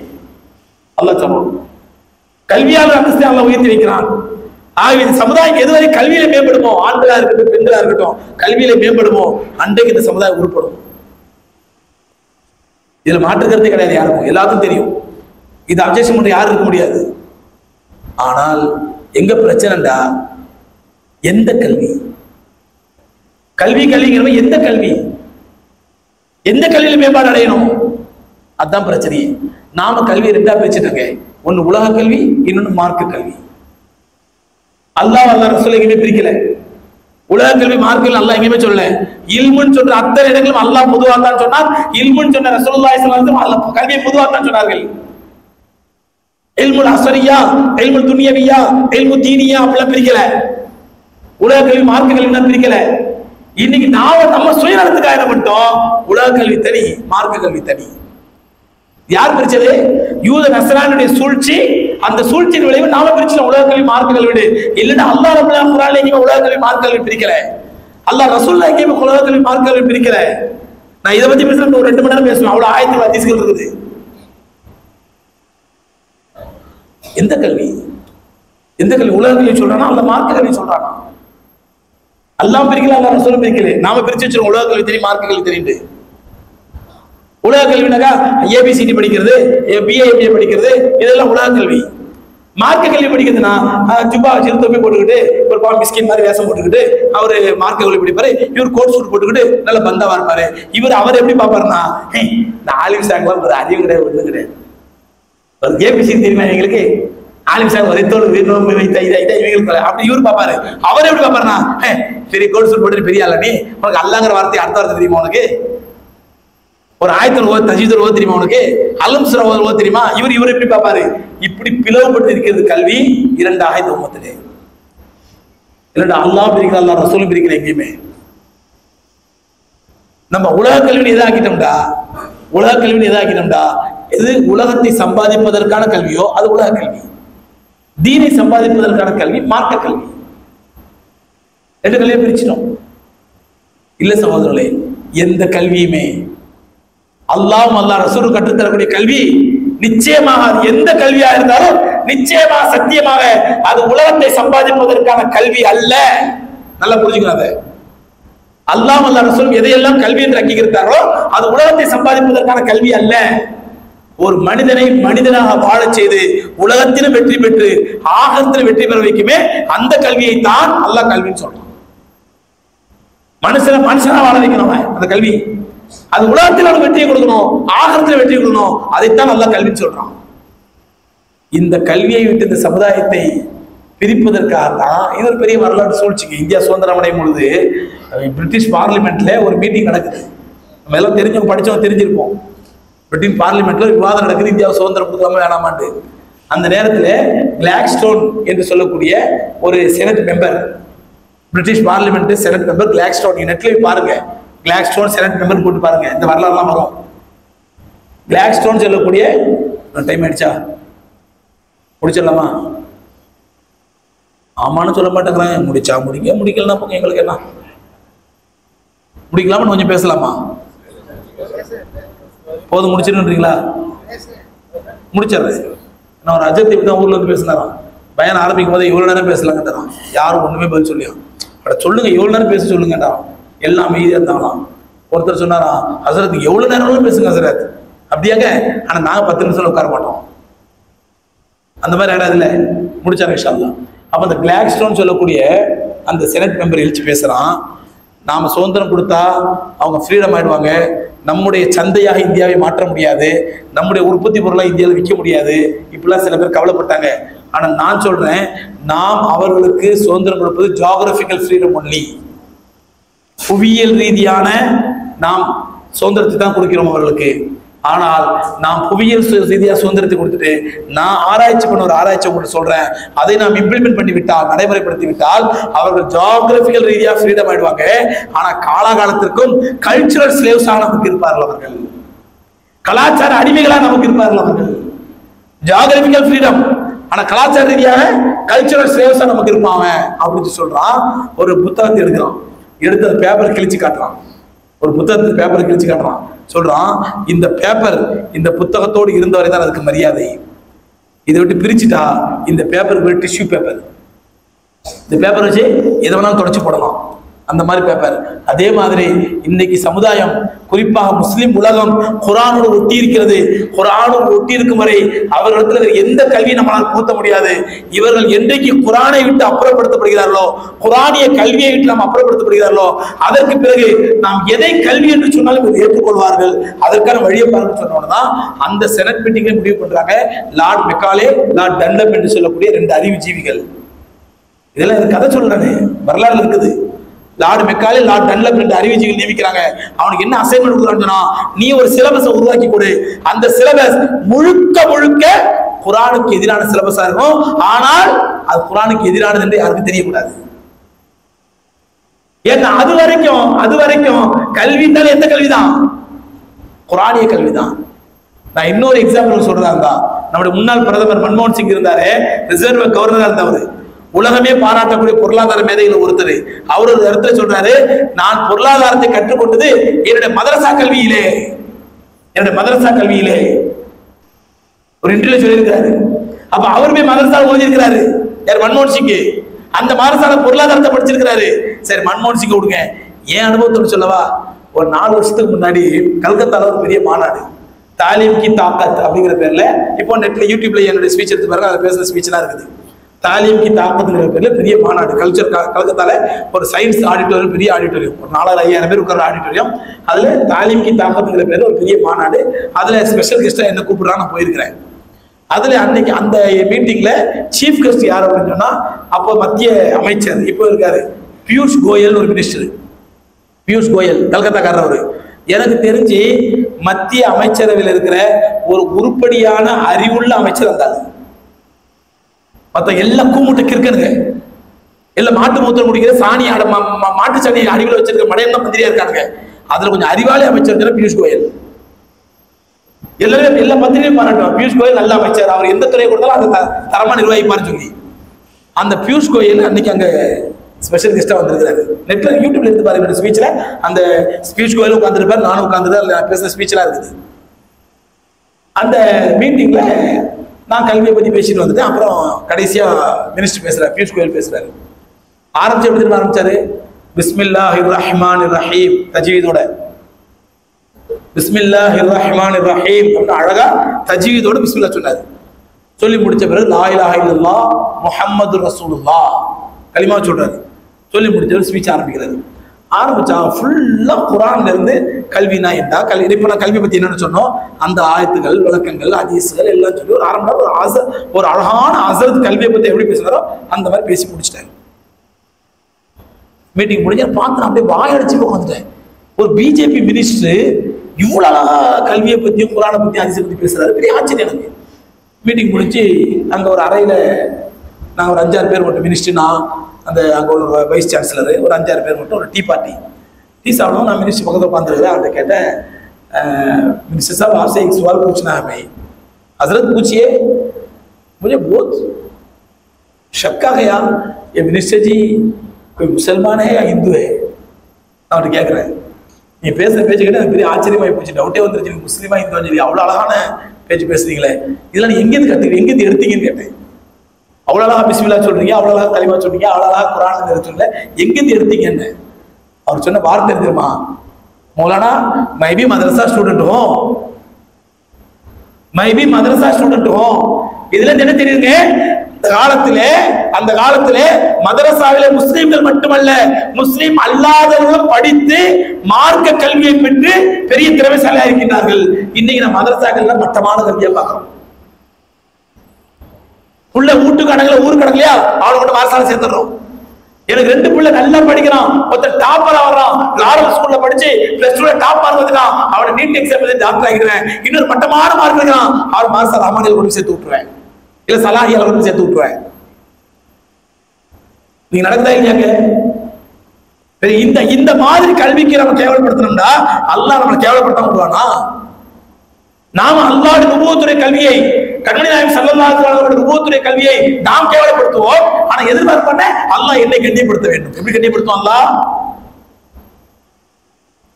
நடக்குதா இல்லையா? இன்னைக்கு படிப்பு ஏறலையா மரசாவோட சேர்த்துரு, எத்திமான பிள்ளையா மரசாவோட சேர்த்துரு, ஊருக்கு அடக்க மாட்டேங்கான மரசாவோட சேரு, வீட்டுக்கு அடக்க மாட்டேன் மரசாவோட சேரு, தருதலையா சுத்துறான மரசாவோட சேரு, நல்ல படிக்கிறான ஒழுக்கமா இருக்கானா டாக்டர் ஆகிடு, வக்கீல் ஆகிடு, இன்ஜினியர் ஆகிடு. நடக்குதா இல்லையா இன்னைக்கு? அன்புக்குரிய சகோதரர்களே, அல்லாஹ் ரசூல் கற்றுக் கொடுத்த கல்வி என்பது அந்த கல்வி உலக கல்வி, மார்க்க கல்வி என்ற தனித்தனி கல்வி அல்ல, அது ஒரே கல்விதான், ஒரே கல்விதான், குர்ஆனை அடிப்படையாக வைத்த கல்வி. இந்த கல்விக்கு எதிராக தான் லார்ட் மெக்காலே, லார்ட் டன்லப் 2 பேருக்கும் ஒரு அசைன்மெண்ட் கொடுத்தான். நீ ஒரு சிலபஸை உருவாக்கணும், அந்த சிலபஸ் குர்ஆனுக்கு ஹதீஸ்க்கு எதிராக இருக்கணும், ஆனால் குர்ஆன் ஹதீஸ் எதிராக தெரியக்கூடாது அப்படின்னு உருவாக்கப்பட்ட சிலபஸை தான் நானும் படித்தேன், நீங்களும் படிச்சிருப்பீங்க, நம்முடைய அப்பாவும் படிச்சாரு, நம்முடைய குழந்தைகளும் படிக்குதுங்க. நீங்க முழுக்க இந்த கல்வியை மார்க்க வாடையை நல்லா புரிஞ்சுக்க. ஒரு முஸ்லீம் வீட்டுல பிறந்த குழந்தை, ஒரு முஸ்லீமா வளரக்கூடிய குழந்தை மார்க்க வாடை இல்லாமல் தீனுடைய தொடர்பு இல்லாமல் இந்த கல்வியை மட்டும் படித்தால் நிச்சயமா சத்தியமா எழுதி வச்சுங்க, அவன் இஸ்லாத்திலே முதல் எதிரியாக மாறுவான். இது கதை இல்லை, கற்பனை இல்லை, சத்தியத்தை சொல்றேன். நீ பாக்குறமா இல்லையா? நீ 1ஆம் கிளாஸ் நம்ம குழந்தை அன்னையும் பிதாவும் சொல்லுங்க, தெரியாது யாரா உண்டா? நமக்கு அல்ஹம்துலில்லாஹ் தெரியாது, ஆனா இது தெரியும், அன்னையும் பிதாவும் முன்னறி தெய்வம். லா இலாஹ இல்லல்லாஹ் முஹம்மது ரசூலுல்லாஹ், அல்லாஹ்வை தவிர இறைவன் யாரும் இல்லை, அல்லாஹ்வை தவிர தெய்வம் யாரும் இல்லை என்று சொல்ல வேண்டிய குழந்தைக்கு என்ன விஷத்தை இறக்கப்படுது? அன்னையும் பிதாவும் முன்னறி தெய்வம், அன்னை பிதா தான் முதல்ல அறிந்த தெய்வம். நமக்கு இது சிறுக்கே தெரியறது இல்லை. நம்மள பிள்ளைங்க ஒழுங்கா சொல்லு, அன்னையும் பிதாவும் முன்னறி தெய்வம், அன்னை பிதா. எவ்வளவு பெரிய சிறுக்கான வார்த்தை இது! லா இலாஹ இல்லல்லாஹ், அல்லாஹ்வை தவிர தெய்வம் யாரும் இல்லை என்று சொல்லக்கூடிய குழந்தை அன்னை பிதா தான் முதல் அறிந்த தெய்வம் உனக்கு. அதனால என்ன பண்றான்? கல்யாணம் அன்னைக்கு சட்டத்தல பழம் போட்ட பிறகு மாப்பிள்ளை யார் காலம் தூடுறாங்க? இந்த ஊர்ல பழக்கம் இல்லையா? இந்த ஊர்ல பழக்கம் இல்லையா? அல்லாஹ் காப்பாத்துவான். சில ஊர்ல கல்யாண வீட்டுல கல்யாண மாப்பிள்ளை நல்ல மாலைகளெல்லாம் போட்டு, தொப்பிலாம் போட்டு, கோட்டு சுட்டுலாம் போட்டு, எங்க ஊர்ல சட்டத்தலை வாங்குவாங்க. இங்க என்ன சொல்லுவாங்க? இங்க அப்படி சொல்லுவாங்களா? எங்க ஊர் பக்கம் மாப்பிள்ளை சட்டத்தலப்பா போட்டார், சட்ட தலப்பா போட்டாரா, சட்டத்தலப்பா போட்டு நிக்கா மஜ்லிஸ் போறாருன்னா நிக்கா மஜ்லிஸ் வந்து வாஜ்ஜத்து ஃபாத்தியாவது துவாவது எல்லாம் முடிஞ்ச பிறகு நேரா அம்மாத்தா காலில் போய் விடுவாரு மாப்பிள்ளை. ஏன்? அன்னை பிதாவும் முன்னேறி தெய்வம். அது நான் சொல்லுவேன், அதுக்கு சிப்பாலிக்கா உணர்த்துறான். இந்த மாப்பிள்ளை அம்மாத்தா காலில் விடுறது தெரியுமா? அம்மாத்தா கேட்டுங்க, இதுதான் கடைசியா உங்க காலில் விடுறது, இனிமே உள்ள போற இடம் வேற, இனிமே காலில் உள்ள போற இடம் வேற, கடைசியா ஒரு முறை வாங்கிக்க அப்படின்னு உணர்த்துறான். அப்ப இந்த மாதிரி அன்னை பிதா முன்னேறி தெய்வம் படிக்கிற குழந்தை அவன் போய் அல்லாஹ் வணங்குவான், அல்லாஹ் தான் தெய்வம் சொல்லுவான். சரி, அதோட முடிச்சா 1ஆம் கிளாஸ் முடிச்சா அந்த பிள்ளை ஒரு 4ஆம் கிளாஸ் 5ஆம் கிளாஸ்க்கு வரும்பொழுது அங்க பரீட்சையில வரும், என்ன வரும்? மனிதன் எதிலிருந்து தோன்றினான், இதுல இருந்து தோன்றினான் தெரியாது நமக்கு. சரி, சில பேர் பார்க்கலாம், என்னத்துக்கு எதையாவது சொல்லி அசர் திட்டி தொலைக்க போறாரு, நம்மளுக்கு சலாமத்து. இஸ்லாத்திலே கொள்கை என்ன? மனிதன் ஆதி மனிதன் மண்ணால் படைக்கப்பட்டான், மனிதனை அல்லாஹ் மண்ணால் படைத்தான். இது அல்லாஹ்வுடைய கொள்கை, அல்லாஹ் ரசூலுடைய கொள்கை, இஸ்லாத்திலே கொள்கை, ஈமானுடைய கொள்கை. ஆனா இந்த நாசமா போன டார்வின், நாசமா போன லார்ட் மெக்காலேயுடைய சிலபஸ் என்ன சொல்லி தரும்? மனிதன் குரங்கிலிருந்து வந்தான். டார்வின்கிற விஞ்ஞானி கண்டுபிடிச்சான். அந்த டார்வின் விஞ்ஞானியா தெரியல, ஏதோ கஞ்சடிச்சு போதையில உலகம் கொடுத்தது. இவனுக்கு தேவை எவனாவது இருக்கட்டும், இஸ்லாத்துக்கு எதிராக கொள்கை வேணும், இஸ்லாம் சொல்றது மண்ணிலிருந்து படைத்தான் சொல்லி, அதுக்கு எதிராக டார்வின் சொல்றானா மனித குழந்தைகள் குரல் சொல்லி அதை சொல்லு. குழந்தை மதரசால ஓதும், ஆதம் அலைஹிஸ்ஸலாத்தை அல்லாஹ் மண்ணால் படைத்தான், ஆதம் அலைஹிஸ்ஸலாத்தை மண்ணால் படைத்தான், மண்ணிலிருந்து படைத்தான், எல்லாம் படிச்சுக்கிட்டு போய் அங்க போய் பரீட்சையில் எடுத்து எழுதி ஆகணும், மனிதன் குரங்கிலிருந்து வந்தான். முடிச்சிடறேன்.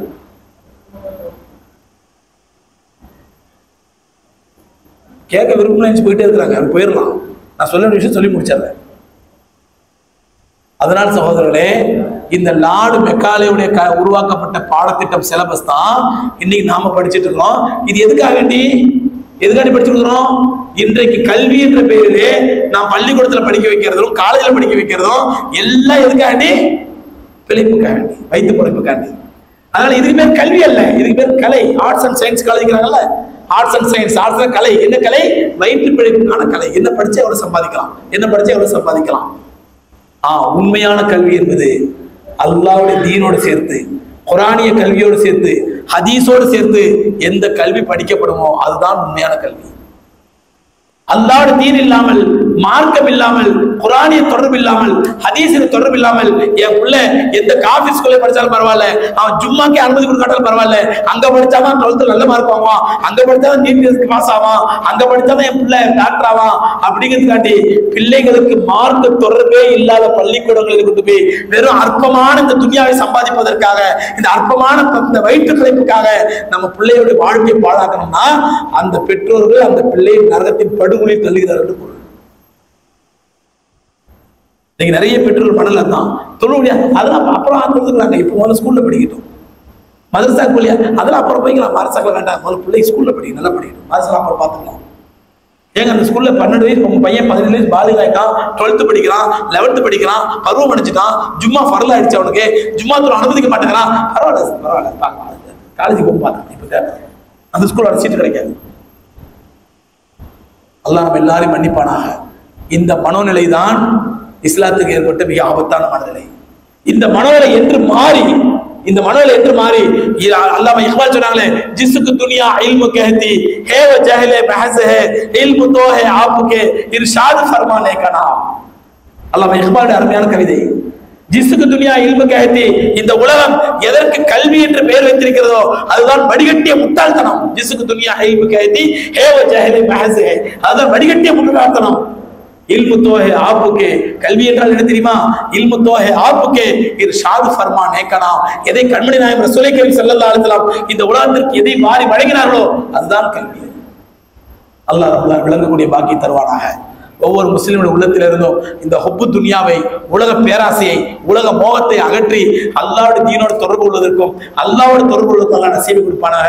எப்ப நமக்கு அல்லாஹ்வோட தொடர்பு வரணும் சகோதரன், என்ன புரிஞ்சுங்க, அல்லாஹ்வோட தீனோட தொடர்பு வருதுன்னா உலமாக்களோட தொடர்பு வச்சுங்க, கல்வியாளரோட தொடர்பு வைங்க, உங்க ஊர் உலமாக்களோட தொடர்பு வைங்க, உலமாக்கள் நெருங்குங்க.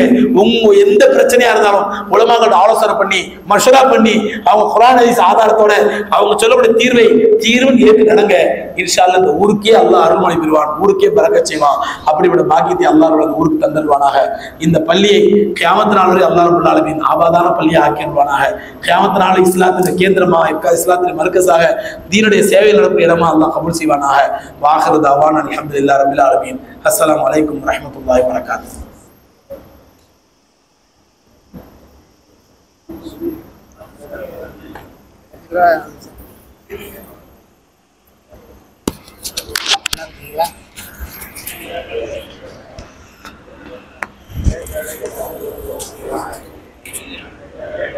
நண்பு உறவினர்களுக்கு, அதிரைவாசிகளுக்கு என்னுடைய இனிய சலாம்.